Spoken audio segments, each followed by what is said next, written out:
बिन अवर ना कोई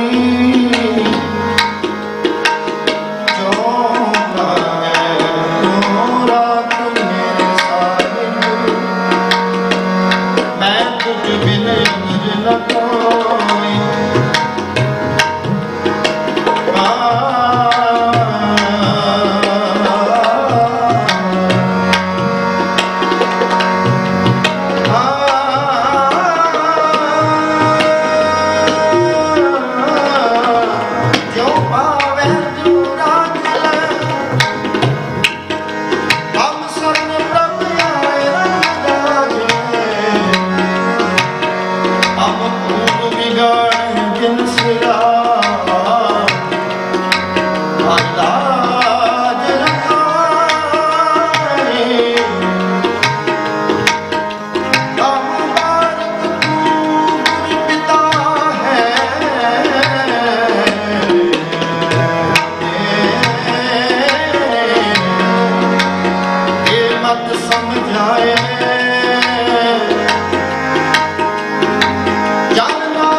जो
ਪਾਣੀ ਤੇ ਮਿੱਤੇ ਪਾਣੀ ਵਿਚਕਾਰ ਅਗਨ ਤਰੀ ਜੈ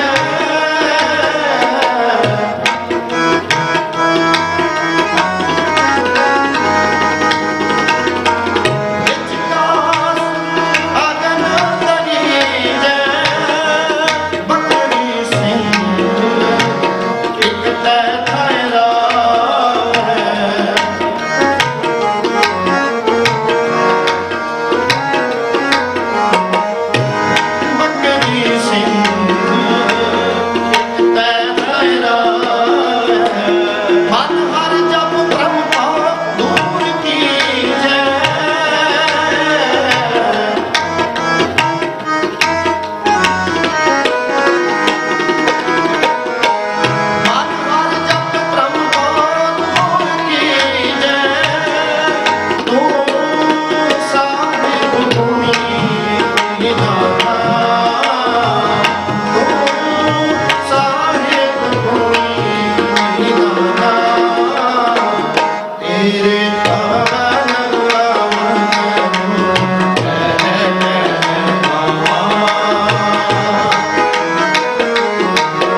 नाना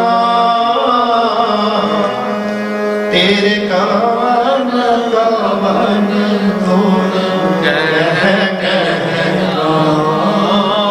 सारी रसना पवित्र करो जी। तेरे कावन कावन गुण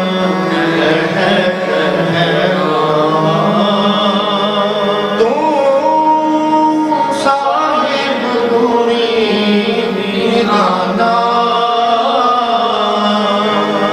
तू साहिब गुणी निधाना तेरे कावन कावन गुण कहना तेरे कावन कावन गुण गावा।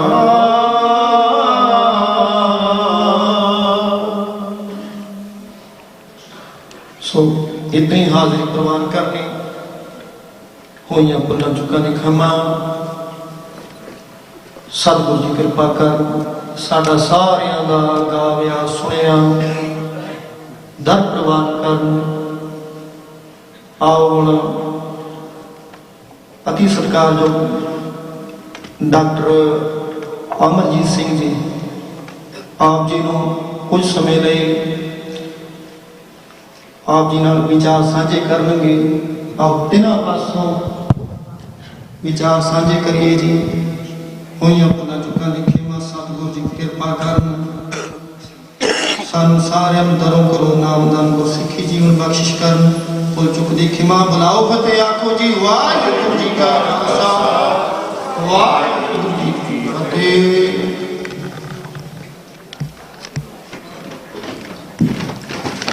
साहब श्री गुरु ग्रंथ साहब जी की हजूरी में जुड़ बैठी गुरु खालसा रूह साध संगत जी। वाहिगुरू जी का खालसा वाहिगुरू जी की फतेह। ऐसी भाई अमृतपाल सिंह जिन्हों तो आपने रस भिन्ना कीर्तन सरवण किया है। आप जानते हो भाई खेम सिंह जी पंजाब गए हुए ने ते स्पैशल तौर पर अपने को आए हुए ने ते असी इन्हों गुरुद्वारा सिंह सभा की समूह संगत वालों जी आया आखते हाँ तो इन्हों की चढ़ती कला की अरदास करते हाँ। जिस तरह भाई साहब ने दसिया है डॉक्टर अमरजीत सिंह पहला असी कहते सी कि गुरुद्वारा सिंह सभा की संगत दे ये पहचान दे मुहताज नहीं क्योंकि साढ़े परिवारक मैंबर ने। पर अज दुनिया भर दे जो सिख ने जो सिख है वो पंथ दर्दी है।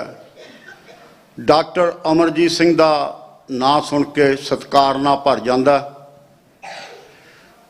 आपका जीवन 92 तो एक गुरुद्वारा सिंह सभा आउंदे ने। इसे करके मैं कहा कि परिवार के मैंबर ने मैनू घटना याद है 1992 की। डॉक्टर गुरबख्श सिंह जो एग्रीकल्चर यूनीवर्सिटी लुधियाना के डीन रहे ने जिन्हों ने सिक्खी की बड़ी सेवा की है तो बच्चों के कैंप भी बहुत लाए ने। जो पहली बार इन्होंने इत्थे आना सी वो साडे को आए हुए सी। मैं तो रजिंदर सिंह सिद्धू होना ने पूछा इन्हां बारे तो उन्होंने जो दो लफ्ज़ सी कि मैं जिंदगी सारी अपनी बताई है गुरसिक्खी दे विच गुरसिक्खी दे प्रचार दे विच। मैं बहुत पोलीटिकली साउंड बंदे देखे ने। मैं बहुत धार्मिक तौर पर परिपक्व बुलारे देखे ने पर मैं अपनी जिंदगी विच पहला एक वो इंसान गुरु का सिख देखा जिहड़ा पोलीटिकली भी ते धार्मिक तौर पर भी परिपूर्ण है। ये बख्शिश गुरु महाराज की है।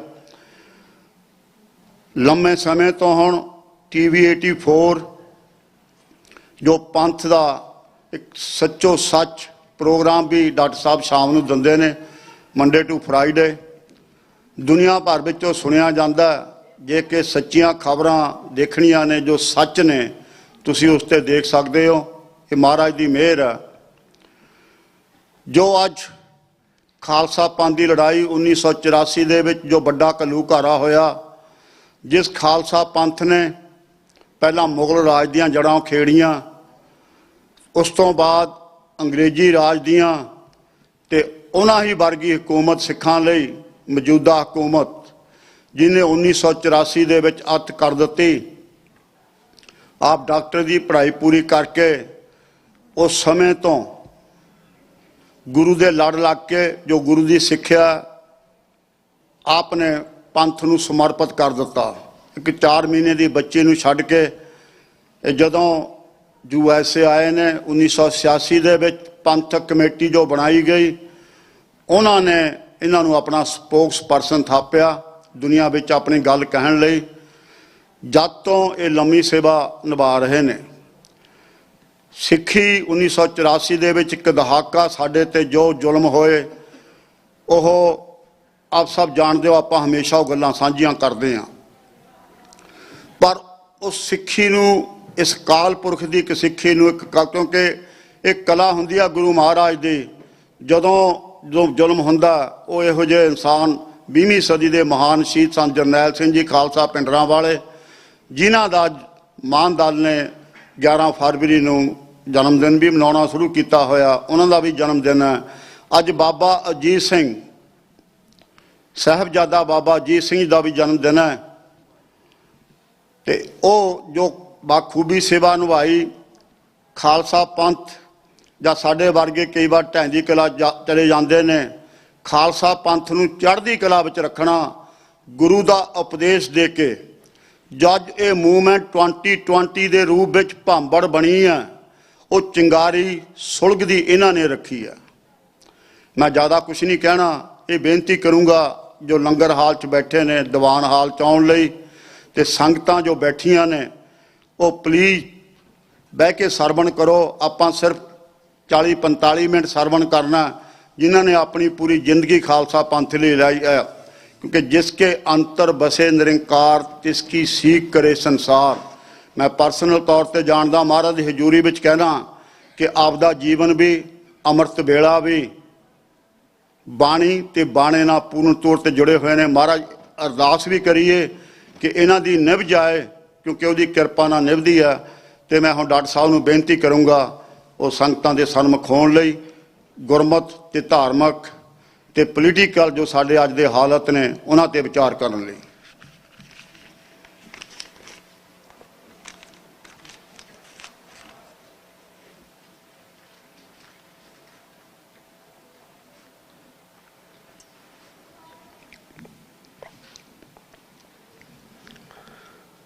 दिलों मोहब्बत जिन सही सच्चा, जिन मन होर मुख होर से कांडे कच्चा, रत्ते इश्क खुदाए रंग दीदार के, विसरिया जिन नाम से भोए पार थिए, आप लिए लड़ लाए दर दरवेश से, तिना धन जनेंदी माओ आए सफल से, परवरदगार अपार अगम बेअंत तू, जिना पछाता सच चुम्मा पैर मुँह, तेरी पना खुदाए तू बख्शंदगी, शेख फरीदा खैर दीजै बंदगी। वाहिगुरु जी का खालसा वाहिगुरु जी की फतेह।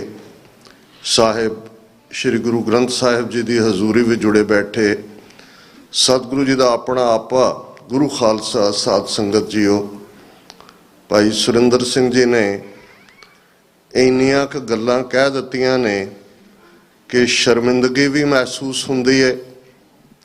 मैं तो हमेशा ये समझदा है कि हम रुलते फिरते कोई बात ना पूछता, गुर सतगुर संग कीरे हम थापे। जो वड्याई है वो सतगुरु दी है ते गुरसिखां कै मन भावदी, गुर सतगुर की वड्याई। वड्याई गुरु दी चंगी लगदी है, अजे असी पुगाई नहीं है पूरी। सतगुरु रहमत करन, जिस रस्ते गुरु ने तोरे कदम साबित रहन, कौम दी चढ़दी कला दा परचम इवें ही झूलदा रखण दा सतगुरु बल बख्शण। डैलस दे नाल सचमुच ये गल ठीक है कि एक परिवार वाली सांझ है। 1992 ਦੇ ਵਿੱਚ। ਇਹ ਉਹ ਦੌਰ ਸੀ ਜਦੋਂ ਪੰਜਾਬ ਦੇ ਵਿੱਚ ਬੁੱਚੜ ਬੇਅੰਤਾ, ਜਿਸ ਨੂੰ ਕੌਮ ਨੇ ਲਕਬ ਦਿੱਤਾ ਹੈ, ਤੇ ਇੱਕ ਹੋਰ ਬੁੱਚੜ KP ਗਿੱਲ, ਇਹਨਾਂ ਨੇ ਪੰਜਾਬ ਦੇ ਵਿੱਚ ਸਿੱਖ ਜਵਾਨੀ ਦਾ ਸਫਾਇਆ ਕਰਨ ਦਾ ਪੂਰਾ ਜਿਹੜਾ ਹੈ ਉਹ ਪ੍ਰੋਜੈਕਟ ਲਾਗੂ ਕੀਤਾ ਹੋਇਆ ਸੀ। ਰੋਜ਼ਾਨਾ ਖਬਰਾਂ ਝੂਠੇ ਪੁਲਿਸ ਮੁਕਾਬਲਿਆਂ ਦੀਆਂ, ਡੰਪਿੰਗ ਆਫ ਦਾ ਬਾਡੀਜ਼ ਇਨ ਦਾ ਕੈਨਾਲਸ, ਇਹ ਦਾ ਪਾਇਨੀਅਰ ਦੀ ਸਟੋਰੀ ਸੀ 1992 ਚ, ਕਿ ਕਿਵੇਂ ਨਹਿਰਾਂ ਦੇ ਵਿੱਚ ਇੰਨੀਆਂ ਲਾਸ਼ਾਂ ਨੇ ਕਿ ਰਾਜਸਥਾਨ ਦੀ ਹਕੂਮਤ ਨੇ ਪ੍ਰੋਟੈਸਟ ਕਰਦਿਆਂ ਕਿਹਾ ਕਿ ਜੀ ਇੱਕ ਬਾਡੀ ਨੂੰ ਕ੍ਰੀਮੇਟ ਕਰਨ ਤੇ ਸਾਡਾ ਇੰਨਾ ਖਰਚਾ ਹੁੰਦਾ ਹੈ ਤੇ ਇੰਨੀਆਂ ਬਾਡੀਜ਼ ਆ ਰਹੀਆਂ, ਸਾਨੂੰ ਹੋਰ ਪੈਸੇ ਦਿੱਤੇ ਜਾਣ। ਔਰ ਕੋਈ ਆਵਾਜ਼ ਨਹੀਂ ਸੀ ਉਸ ਜ਼ਮਾਨੇ ਦੇ ਵਿੱਚ। ਸੋਸ਼ਲ ਮੀਡੀਆ ਤਾਂ ਹੈ ਹੀ ਨਹੀਂ ਸੀ, ਅਦਰਵਾਈਜ਼ ਵੀ ਭਾਰਤ ਦੇ ਵਿੱਚ ਸਾਰਾ ਕੰਟਰੋਲ ਉਹਨਾਂ ਦੇ ਭਾਰਤੀ ਦੂਰਦਰਸ਼ਨ ਜਾਂ ਆਲ ਇੰਡੀਆ ਰੇਡੀਓ ਦੇ ਕੋਲ ਸੀ। ਪ੍ਰਿੰਟ ਮੀਡੀਆ ਦੇ ਵਿੱਚ ਵੀ ਕੋਈ ਖਬਰ ਨਹੀਂ ਸੀ। ਔਰ ਉਹਨਾਂ ਹਾਲਾਤਾਂ ਦੇ ਵਿੱਚ ਬਾਹਰਲੇ ਮੁਲਕਾਂ 'ਚ ਜਾਂ ਬਾਹਰਲੇ ਮੀਡੀਆ ਦਾ ਕੋਈ ਬਹੁਤਾ ਇੰਟਰਸਟ ਨਹੀਂ ਸੀ।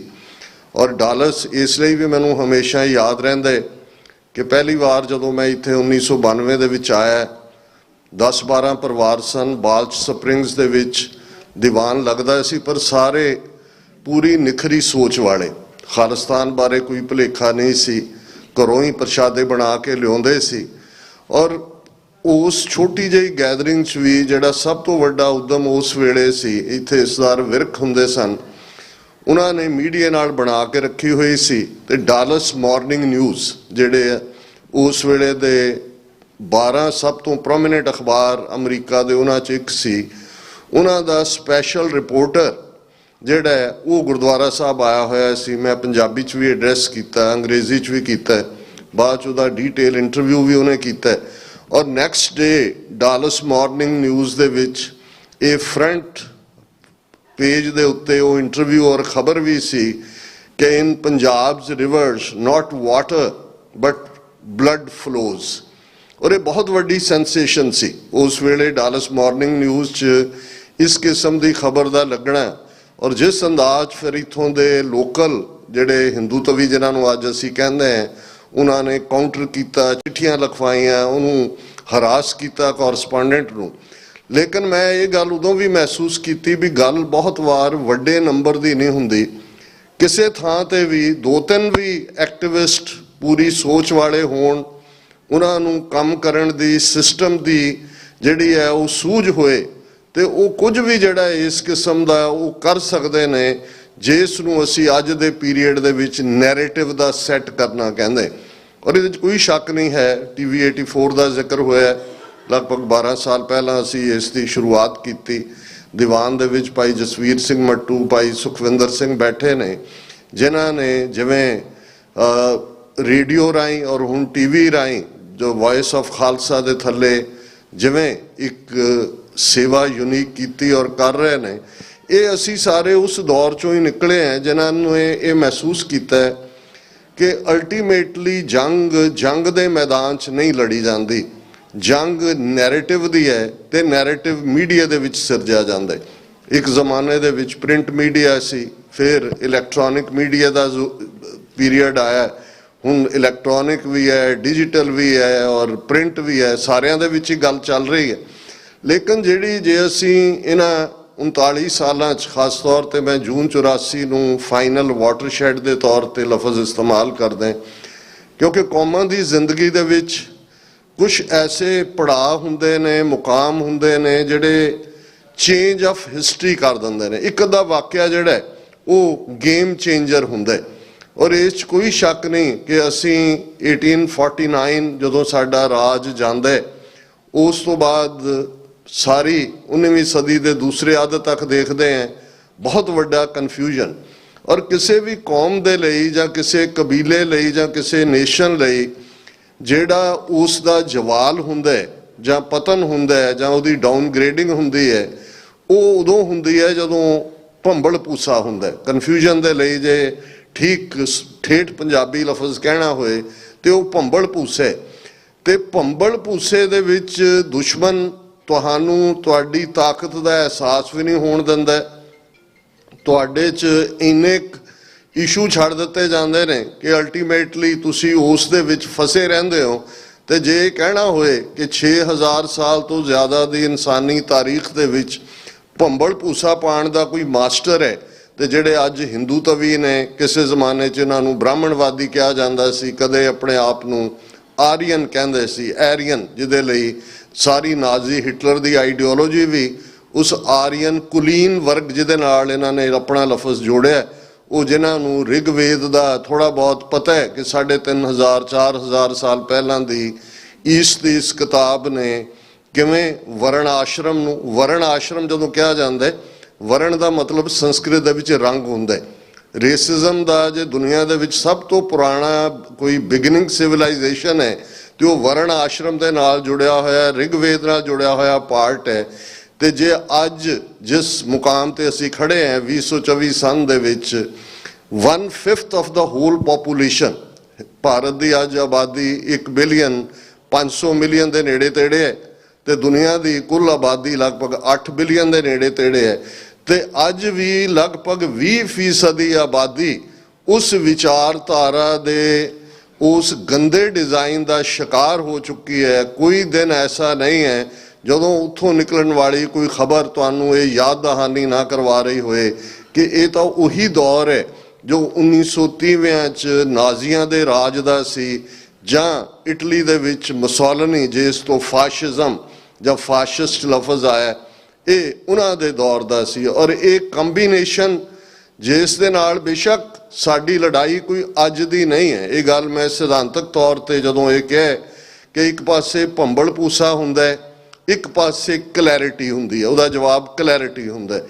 ਭੰਬਲ ਭੂਸੇ ਦੇ ਨਾਲ ਇਸ ਥਾਟ ਪ੍ਰੋਸੈਸ ਨੇ ਉਸ ਧਰਤੀ ਦੇ ਉੱਤੇ ਵਰਣ ਆਸ਼ਰਮ ਦੇ ਨਾਂ ਥੱਲੇ ਇੱਕ ਉਹ ਸਿਸਟਮ ਸਿਰਜਿਆ ਜਿਹਦੇ 'ਚ ਫਿਰ ਇੰਨਾ ਕੁਝ ਵੀਵ ਇਨ ਕਰ ਦਿੱਤਾ ਹੈ ਕਿ ਬਹੁਤ ਵਾਰ ਤੁਸੀਂ ਉਸ ਸਾਰੇ 'ਚੋਂ ਨਿਕਲਦਿਆਂ ਅੱਗੋਂ ਹੋਰ ਕਨਫਿਊਜ਼ ਹੁੰਦੇ ਹੋ, ਤੁਹਾਨੂੰ ਸਮਝ ਹੀ ਨਹੀਂ ਆਉਂਦੀ ਕਿ ਸੱਚ ਕੀ ਹੈ ਤੇ ਕੱਚ ਕੀ ਹੈ। ਇਹੀ ਬ੍ਰਾਹਮਣਵਾਦ ਦੀ ਖੂਬਸੂਰਤੀ ਹੈ।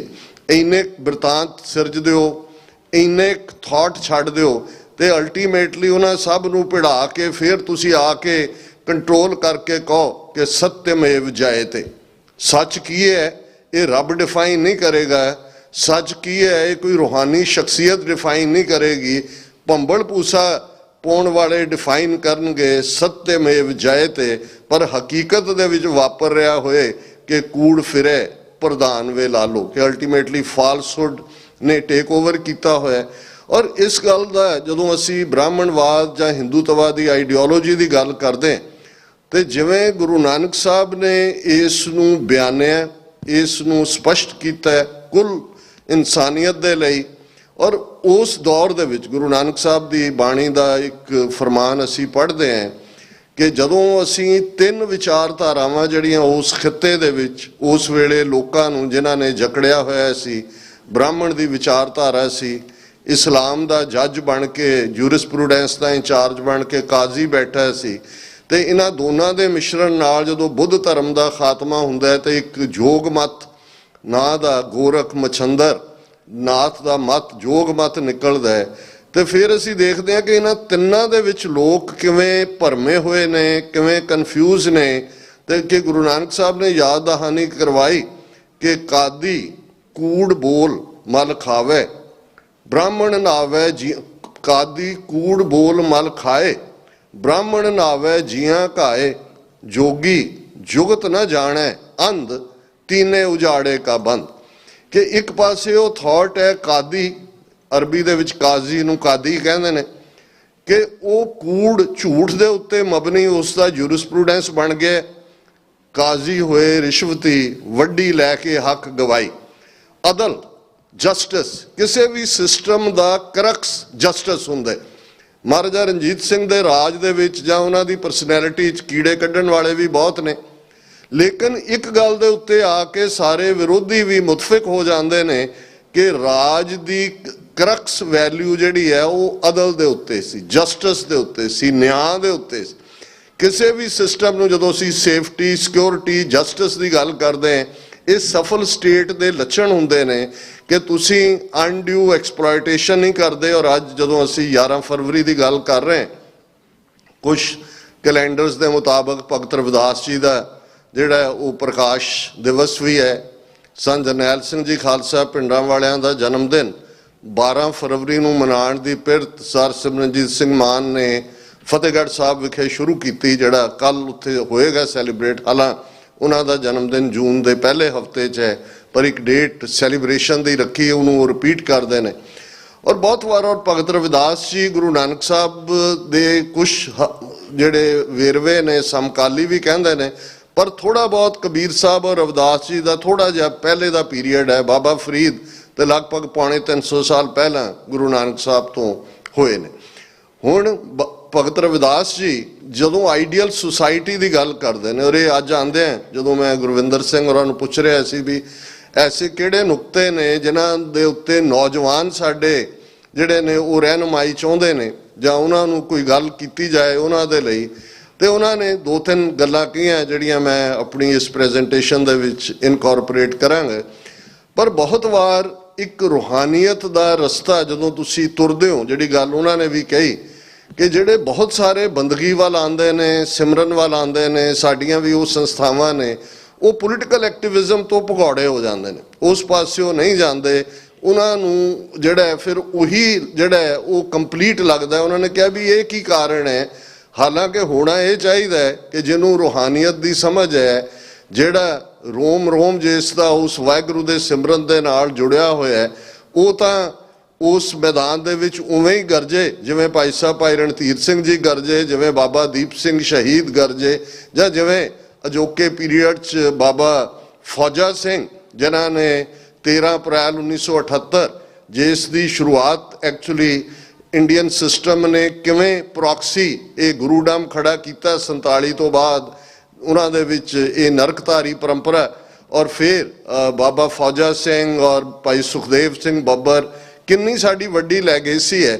ਪਰ ਅੱਜ ਅਸੀਂ ਇੱਕ ਖਲਾ ਦੇਖਦੇ ਹਾਂ ਸਾਡੀਆਂ ਪ੍ਰਮੁੱਖ ਜਥੇਬੰਦੀਆਂ ਟਕਸਾਲਾਂ ਜਥਿਆਂ ਚੋਂ, ਜਿਨ੍ਹਾਂ ਚੋਂ ਸਾਡੀ ਸਾਰੀ ਮੂਵਮੈਂਟ ਦਾ ਬੇਸ ਨਿਕਲਦਾ ਹੈ। ਅੱਜ ਸਾਨੂੰ ਅਗਵਾਈ ਵੱਲ ਜਦੋਂ ਅਸੀਂ ਦੇਖਦੇ ਹਾਂ ਤਾਂ ਬਹੁਤ ਕੁਝ ਨਜ਼ਰ ਨਹੀਂ ਆਉਂਦਾ। ਤੇ ਮੈਂ ਬਹੁਤ ਵਾਰ ਇਹ ਸੋਚਦਾ ਕਿ ਅਦਰਵਾਈਜ਼ ਵੀ ਬੰਦਗੀ ਆਪਣੇ ਆਪ ਦੇ ਵਿੱਚ ਇੱਕ ਕੰਪਲੀਟ ਸੈਟੀਸਫਾਈਂਗ ਫੈਕਟਰ ਹੁੰਦਾ ਹੈ। ਔਰ ਜਿਹੜੇ ਸਿੱਧ ਜੋਗੀ ਜਤੀ ਇਹ ਸਾਰੇ ਲੋਕ ਗੁਰੂ ਨਾਨਕ ਸਾਹਿਬ ਤੋਂ ਪਹਿਲਾਂ ਵੀ ਜਿਹੜੇ ਪਹਾੜਾਂ ਤੇ ਸੀ ਜਾਂ ਹਰਮਿਟ ਬਣੇ ਹੋਏ ਸੀ, ਵਾਂਡਰਿੰਗ ਫਰਾਇਰ ਸੀ, ਸਾਧੂ ਸੀ, ਫਕੀਰ ਸੀ, ਰੱਬ ਦੇ ਨਾਲ ਉਹਨਾਂ ਦੀ ਕੁਰਬਤ ਵੀ ਸੀ। ਘਰ-ਬਾਰ ਛੱਡਣਾ ਜਾਂ ਉਹਨਾਂ ਡਿਫਿਕਲਟੀਜ਼ ਚੋਂ ਗੁਜ਼ਰਨਾ ਕੋਈ ਸੌਖਾ ਨਹੀਂ ਸੀ। ਲੇਕਿਨ ਜਦੋਂ ਗੁਰੂ ਨਾਨਕ ਸਾਹਿਬ ਨੇ ਉਹਨਾਂ ਨੂੰ ਕਨਫਰੰਟ ਕੀਤਾ ਔਰ ਕਨਫਰੰਟ ਉਹਨਾਂ ਦੇ ਟਿਕਾਣਿਆਂ ਤੇ ਜਾ ਕੇ ਕੀਤਾ, ਉਹ ਤਾਂ ਪੁੱਛਦੇ ਨੇ ਕਿ ਸਿੱਧ ਪੁੱਛਣ ਸੁਣ ਬਾਲਿਆ, ਮਾਤ ਲੋਕ ਵਿੱਚ ਕਿਆ ਵਰਤਾਰਾ, ਕਿ ਹੇ ਬਾਲਕ, ਹੇ ਚਾਈਲਡ। ਉਹ ਬੈਠੇ ਨੇ 70-70 80-80 ਸਾਲ ਦੇ ਗੁਰੂ ਨਾਨਕ ਸਾਹਿਬ ਆਪਣੇ 20s ਜਾਂ ਅਰਲੀ 30s 'ਚ ਉਹਨਾਂ ਨੂੰ ਜਾ ਕੇ ਮਿਲਦੇ ਨੇ ਤੇ ਉਹ ਕਹਿੰਦੇ ਨੇ ਕਿ ਜੀ ਦੱਸੋ ਥੱਲੇ ਹੋ ਕੀ ਰਿਹਾ, ਜਿੱਥੋਂ ਤੁਸੀਂ ਆਏ ਹੋ ਉਸ ਸਾਡੇ ਉਸ ਵਤਨ ਦਾ ਕੀ ਹਾਲ ਹੈ। ਤੇ ਗੁਰੂ ਸਾਹਿਬ ਦਾ ਜਵਾਬ ਸਾਨੂੰ ਯਾਦ ਦਹਾਨੀ ਕਰਵਾਉਂਦਾ ਹੈ। ਸਾਡੇ ਅੱਜ ਦੇ ਵੀ ਉਹ ਪਿਆਰੇ ਵੀਰ ਜਿਹੜੇ ਕਿ ਪੁੱਗੇ ਹੋਏ ਨੇ, ਗੁਰੂ ਸਾਹਿਬ ਨੇ ਜਵਾਬ ਦਿੱਤਾ, ਸਿੱਧ ਛਿਪ ਬੈਠੇ ਪਰਬਤੀ ਕੌਣ ਧਰਤ ਕੋ ਪਾਰ ਉਤਾਰਾ, ਕਿ ਤੁਸੀਂ ਸਿਆਣੇ ਲੋਕ ਸੀ, ਤੁਸੀਂ ਸਿੱਧ ਸੀ, ਤੁਸੀਂ ਜਿਹੜੇ ਹੈ ਉਹ ਚੰਗੇ ਲੋਕ ਸੀ, ਤੁਹਾਡੇ ਜ਼ਿੰਮੇ ਸੀ ਕਿ ਤੁਸੀਂ ਸਮਾਜ ਨੂੰ ਅਗਵਾਈ ਦਿੰਦੇ, ਪਰ ਤੁਸੀਂ ਤਾਂ ਲੁਕ ਗਏ ਹੋ। ਤੇ ਜਦੋਂ ਚੰਗੇ ਲੋਕ ਪਾਸੇ ਹੋ ਜਾਂਦੇ ਨੇ, ਔਰ ਇਹ ਵਰਤਾਰਾ ਅਸੀਂ ਗੁਰਦੁਆਰਾ ਮੈਨੇਜਮੈਂਟ 'ਚ ਵੀ ਦੇਖਦੇ, ਬਹੁਤ ਸਾਰੀਆਂ ਥਾਵਾਂ ਤੇ ਕਮੇਟੀਆਂ ਦੇ ਰੌਲੇ ਪਰੇਸ਼ਾਨ ਕਰਦੇ ਨੇ, ਬਹੁਤ ਪਰੇਸ਼ਾਨੀ ਵਾਲੇ ਨੇ। ਜਾ ਕੇ ਅਸੀਂ ਗੈਰ ਸਿੱਖ ਜੱਜਾਂ ਦੇ ਸਾਹਮਣੇ ਦੋਵੇਂ ਤਰ੍ਹਾਂ ਝੂਠ ਬੋਲ ਰਹੀਆਂ ਹੁੰਦੀਆਂ ਨੇ, ਆਪਣੀਆਂ ਅਸੀਂ ਕਹਾਣੀਆਂ ਸੁਣਾ ਰਹੇ ਹੁੰਦੇ। ਪਰ ਉਸ ਦਾ ਇੱਕ ਰੀਜ਼ਨ ਮੈਂ ਜਦੋਂ ਬਹੁਤ ਵਾਰ 30-40 ਸਾਲ ਦੇ ਪੰਥਕ ਐਕਟਿਵਿਜ਼ਮ 'ਚ ਦੇਖਦਾ, ਇੱਕ ਇਹ ਵੀ ਹੈ ਕਿ ਜਿਹੜੇ ਚੰਗੇ ਨੇ ਉਹ ਮੈਨੇਜਮੈਂਟ ਤੋਂ ਦੌੜਦੇ ਨੇ, ਉਹਨਾਂ ਨੂੰ ਹੁੰਦਾ ਜੀ ਇਸ ਰੌਲੇ 'ਚੋਂ ਅਸੀਂ ਕੀ ਲੈਣਾ। ਪਰ ਜਦੋਂ ਫਿਰ ਕੁਝ ਗਲਤ ਵਾਪਰ ਰਿਹਾ ਹੁੰਦਾ ਫਿਰ ਉਹ ਰਿਪੈਂਟ ਵੀ ਕਰ ਰਹੇ ਹੁੰਦੇ ਨੇ, ਜੀ ਇਹ ਕੀ ਹੋ ਰਿਹਾ ਜੀ। ਸੋ ਗੁਰੂ ਸਾਹਿਬ ਨੇ ਵੀ ਉਹਨਾਂ ਨੂੰ ਕਿਹਾ ਕਿ ਵੀ ਤੁਹਾਡਾ ਫਰਜ਼ ਸੀ ਕਿ ਤੁਸੀਂ ਸਮਾਜ ਨੂੰ ਅਗਵਾਈ ਦਿੰਦੇ, ਪਰ ਤੁਸੀਂ ਤਾਂ ਲੁਕੇ ਹੋਏ ਹੋ। ਤੇ ਜਦੋਂ ਚੰਗੇ ਲੋਕ ਪਾਸੇ ਹੋ ਜਾਂਦੇ ਨੇ ਤਾਂ ਫਿਰ ਉਹੀ ਹੁੰਦਾ ਜੋ ਭਾਈ ਗੁਰਦਾਸ ਜੀ ਨੇ ਯਾਦ ਦਹਾਨੀ ਕਰਵਾਈ ਕਿ ਭਾਈ ਇੱਧਰ ਵੀ ਕਿ ਬੇਸ਼ੱਕ ਉਹ ਕਾਜ਼ੀ ਹੈ ਜਾਂ ਬ੍ਰਾਹਮਣ ਹੈ, वेद कतेब भुलाए के मोए लालच दुनी शैताने सच किनारे रह गया खै मरदे बामण मौलाने सिरों न मिट्टे आवण जाने। ਕਿ ਜਦੋਂ ਸੱਚੇ ਲੋਕ ਅਗਵਾਈ ਤੋਂ ਪਾਸੇ ਹੋ ਜਾਂਦੇ ਨੇ ਤੇ ਫਿਰ ਟਰੂਥ ਕੈਜੂਅਲਟੀ ਬਣ ਜਾਂਦਾ ਹੈ। ਵੇਦ ਕਿਤਾਬ ਤਾਂ ਪਾਸੇ ਰਹਿ ਜਾਂਦੇ ਨੇ। ਵੇਦ ਸਾਡੇ ਈਸਟ ਦੀ ਵਿਜ਼ਡਮ ਦਾ ਜਾਂ ਲਰਨਿੰਗ ਦਾ ਸੋਰਸ ਹੈ। ਕਿਤਾਬ ਸੈਮੈਟਿਕ ਧਰਮ ਜਿਹੜੇ ਮਿਡਲ ਈਸਟ ਦੇ ਨੇ, ਜਿਨ੍ਹਾਂ ਦੇ ਵਿੱਚ ਜ਼ੋਰੈਸਟਰੀਅਨਿਜ਼ਮ ਹੈ, ਜੂਡਾਇਜ਼ਮ ਹੈ, ਕ੍ਰਿਸਚੀਅਨਿਟੀ ਹੈ, ਇਸਲਾਮ ਹੈ, 4 ਕਿਤਾਬਾਂ ਜਿਹੜੀਆਂ ਨੇ ਕਿਤਾਬ ਉਹਨੂੰ ਰਿਪਰੈਜ਼ੈਂਟ ਕਰਦੇ ਨੇ ਕਿ ਭਾਈ ਇਹ ਪਾਸੇ ਰਹਿ ਜਾਂਦੇ ਨੇ। ਲਾਲਚ ਟੇਕ ਓਵਰ ਕਰ ਲੈਂਦਾ ਹੈ, ਟਰੂਥ ਕੈਜੂਅਲਟੀ ਬਣ ਜਾਂਦਾ ਹੈ ਤੇ ਸਿਰੋਂ ਨਾ ਮਿੱਟੇ ਆਵਣ ਜਾਣੇ। ਜਿਹੜੀ ਰੂਹਾਨੀਅਤ ਦੀ ਤੜਪ ਹੈ ਕਿ ਆਵਣ ਜਾਣ ਦੇ ਚੱਕਰ ਤੋਂ ਕਿਵੇਂ ਛੁਟਕਾਰਾ ਹੋਏ, ਇਹ ਮਿਟਦਾ ਨਹੀਂ ਹੈ। ਔਰ ਇਸ ਦਾ ਹਰ ਟਾਈਮ ਦੇ ਵਿੱਚ ਗੁਰੂ ਨਾਨਕ ਸਾਹਿਬ ਨੇ ਜਦੋਂ ਕਾਜ਼ੀ ਨੂੰ ਝੂਠ ਦਾ ਇੰਟਰਪ੍ਰੇਟਰ, ਝੂਠ ਦਾ ਗੰਧ ਖਾਣ ਵਾਲਾ, ਕਾਦੀ ਕੂੜ ਬੋਲ ਮਲ ਖਾਏ, ਬ੍ਰਾਹਮਣ ਨਾਵੇ ਜੀਆਂ ਕਾਏ। ਹੁਣ ਇੱਥੇ ਇੱਕ ਗੱਲ, ਜਦੋਂ ਅੱਜ ਦੇ ਅਸੀਂ ਸਟੇਟ ਦੇ ਵਰਤਾਰੇ ਦੀ ਗੱਲ ਦੇਖਦੇ ਹਾਂ, ਅੱਜ ਸਵੇਰੇ ਜਿਨ੍ਹਾਂ ਨੇ ਅਖਬਾਰਾਂ ਦੇਖੀਆਂ ਉਹਨਾਂ ਨੇ ਦੇਖਿਆ ਹੋਏਗਾ ਕਿ ਪੰਜਾਬ ਹਰਿਆਣਾ ਬਾਰਡਰ ਤੇ ਇਵੇਂ ਤਾਰਾਂ, ਇਵੇਂ ਕਰੀਨਾ ਨਾਲ ਲਿਆ ਕੇ ਰੱਖੇ ਬੈਰੀਕੇਡ, ਇਵੇਂ ਵੱਡੀਆਂ ਵੱਡੀਆਂ ਸੀਖਾਂ ਨੇ ਕਿ ਈਵਨ ਪੰਜਾਬ ਦਾ ਜਿਹੜਾ ਖੁਦ ਜ਼ੁਲਮ ਕਰਨ ਵਾਲਾ ਮੁੱਖ ਮੰਤਰੀ ਹੈ ਉਹ ਕਹਿੰਦਾ ਕਿ ਬਾਰਡਰ ਇਵੇਂ ਬਣਾ ਦਿੱਤਾ ਗਿਆ ਜਿਵੇਂ ਪਾਕਿਸਤਾਨ ਨਾਲ ਲੱਗਦਾ ਬਾਰਡਰ ਹੋਏ। ਕਾਰਨ ਕਿਸਾਨ ਜਥੇਬੰਦੀਆਂ ਨੇ ਦਿੱਲੀ ਜਾ ਕੇ ਜਿਹੜਾ ਉਹ ਮਾਰਚ ਕਰਨ ਦਾ ਐਲਾਨ ਕੀਤਾ ਕਿ ਜੋ ਸਾਡੇ ਨਾਲ ਇਕਰਾਰ ਕੀਤੇ ਸੀ ਮਿਨੀਮਮ ਸਪੋਰਟ ਪ੍ਰਾਈਸ ਦਾ, ਬਾਕੀ ਸਾਰੀਆਂ ਡਿਮਾਂਡਸ, ਉਹਨਾਂ ਤੇ ਸਰਕਾਰ ਨੇ ਕੋਈ ਕਾਰਵਾਈ ਨਹੀਂ ਕੀਤੀ ਹੈ। ਇਹ ਡੈਮੋਕ੍ਰੇਸੀ ਦੇ ਨਾਂ ਥੱਲੇ ਹੈ। ਇਹਨਾਂ ਦੀ ਖੂਬਸੂਰਤੀ ਤੁਸੀਂ ਇਹ ਦੇਖੋ ਝੂਠ ਬੋਲਣ ਦੀ। ਇੱਕ ਪਾਸੇ ਡਿਕਟੇਟਰਸ਼ਿਪਸ ਨੇ, ਆਟੋਕ੍ਰੇਸੀਜ਼ ਨੇ, ਕਮਿਊਨਿਜ਼ਮ ਹੈ, ਫੌਜੀ ਰਜੀਮ ਹੈ, ਉਹਨਾਂ ਥੱਲੇ ਜ਼ੁਲਮ ਸਮਝ ਆ ਸਕਦੇ ਨੇ। ਪਰ ਜਦੋਂ ਤੁਸੀਂ ਲਾਰਜੈਸਟ ਡੈਮੋਕ੍ਰੇਸੀ ਦਾ ਮੁਖੌਟਾ ਪਾਇਆ ਹੋਏ, ਤੁਸੀਂ ਆਪਣੇ ਲੋਕਾਂ ਦੀਆਂ ਮੁੱਢਲੀਆਂ ਆਜ਼ਾਦੀਆਂ ਖੋਹ ਰਹੇ ਹੋਵੋ, ਤੁਸੀਂ ਡੈਮੋਕ੍ਰੇਸੀ ਦੇ ਨਾਂ ਥੱਲੇ ਇੱਕ ਧਰਮ ਦੀ ਪੈਟਰਨਾਈਜੇਸ਼ਨ ਇਸ ਲੈਵਲ ਤੇ ਕਰ ਰਹੇ ਹੋਵੋ ਕਿ 2-3 ਹਫ਼ਤੇ ਸਣੇ ਪ੍ਰਾਈਮ ਮਿਨਿਸਟਰ ਦੇ ਸਾਰੀ ਕੈਬਨਿਟ ਉਹ ਪ੍ਰਾਣ ਪ੍ਰਤਿਸ਼ਠਾ ਦੇ ਨਾਂ ਥੱਲੇ ਅਯੁੱਧਿਆ 'ਚ ਹੋਏ ਸਾਰੇ ਸੋਰਸਿਸ ਉਧਰ ਡਾਈਵਰਟ ਕਰ ਦਿੱਤੇ ਹੋਣ। ਇਵੇਂ ਲੱਗ ਰਿਹਾ ਹੋਏ ਵੀ ਰਾਮ ਜੀ ਪਤਾ ਨਹੀਂ 550 ਸਾਲ ਕਿੱਥੇ ਗਏ ਹੋਏ ਸੀ ਕਿ ਵੀ ਅਬ ਆਂਗਨ ਮੇ ਰਾਮ ਆਏਂਗੇ। ਉਹ ਸਾਰਾ ਮੁਲਕ ਉਸ ਪਾਸੇ ਲਾਇਆ ਹੋਇਆ ਹੈ ਇਹ ਡੈਮੋਕ੍ਰੇਸੀ ਦੇ ਨਾਂ ਥੱਲੇ। ਤੇ ਦੂਸਰੇ ਪਾਸੇ ਇਹਨਾਂ ਦਿਨਾਂ ਦੇ ਵਿੱਚ ਹੀ ਜੇ ਤੁਸੀਂ ਖਬਰਾਂ ਸਿੱਖ ਮਜ਼ਹਬ ਦੇ ਹਵਾਲੇ ਨਾਲ ਦੇਖੋਗੇ ਕਿ ਜੀ ਤਖਤ ਸ੍ਰੀ ਹਜ਼ੂਰ ਸਾਹਿਬ ਦਾ ਬੋਰਡ ਜਿਹੜਾ 1956 ਦੇ ਵਿੱਚ ਬਣਿਆ, ਜਿਸ ਦੇ 17 ਮੈਂਬਰ ਸਨ, 4 ਸ਼੍ਰੋਮਣੀ ਕਮੇਟੀ ਨੋਮੀਨੇਟ ਕਰਦੀ ਸੀ, 1 ਚੀਫ ਖਾਲਸਾ ਦੀਵਾਨ ਕਰਦਾ ਸੀ, 3 ਜਿਹੜੇ ਨੇ ਕਰਨਾਟਕਾ, ਆਂਧਰਾ ਔਰ ਇੱਕ ਹੋਰ ਸਟੇਟ ਮਹਾਰਾਸ਼ਟਰ 'ਚੋਂ ਸਨ, 2 sitting Sikh members of parliament ਸਨ, 3 ਜਾਂ 4 ਲੋਕਲ ਜਿਹੜੇ ਦੱਖਣੀ ਸਿੱਖ ਨੇ ਉਹ ਇਲੈਕਟ ਕਰਦੇ ਸੀ, ਤੇ ਕਲੈਕਟਰ ਜਿਹੜਾ ਮਹਾਰਾਸ਼ਟਰ ਦਾ ਉਹ ਉਹਦਾ ਐਡੀਸ਼ਨਲ ਮੈਂਬਰ ਸੀ। ਉਹਨਾਂ ਨੇ 17 ਚੋਂ 12 ਪਾਸੇ ਕਰ ਦਿੱਤੇ। ਉਹਨਾਂ ਨੇ ਕਿਹਾ ਜੀ 12 ਤਾਂ ਅਸੀਂ ਨੋਮੀਨੇਟ ਕਰਾਂਗੇ ਤੇ ਬਾਕੀ ਜਿਹੜਾ ਸ਼੍ਰੋਮਣੀ ਕਮੇਟੀ ਦੇ 4 ਦੀ ਥਾਂ 2 ਚੀਫ ਖਾਲਸਾ ਦੀਵਾਨ ਖਤਮ, ਬਾਕੀ ਸਭ ਖਤਮ।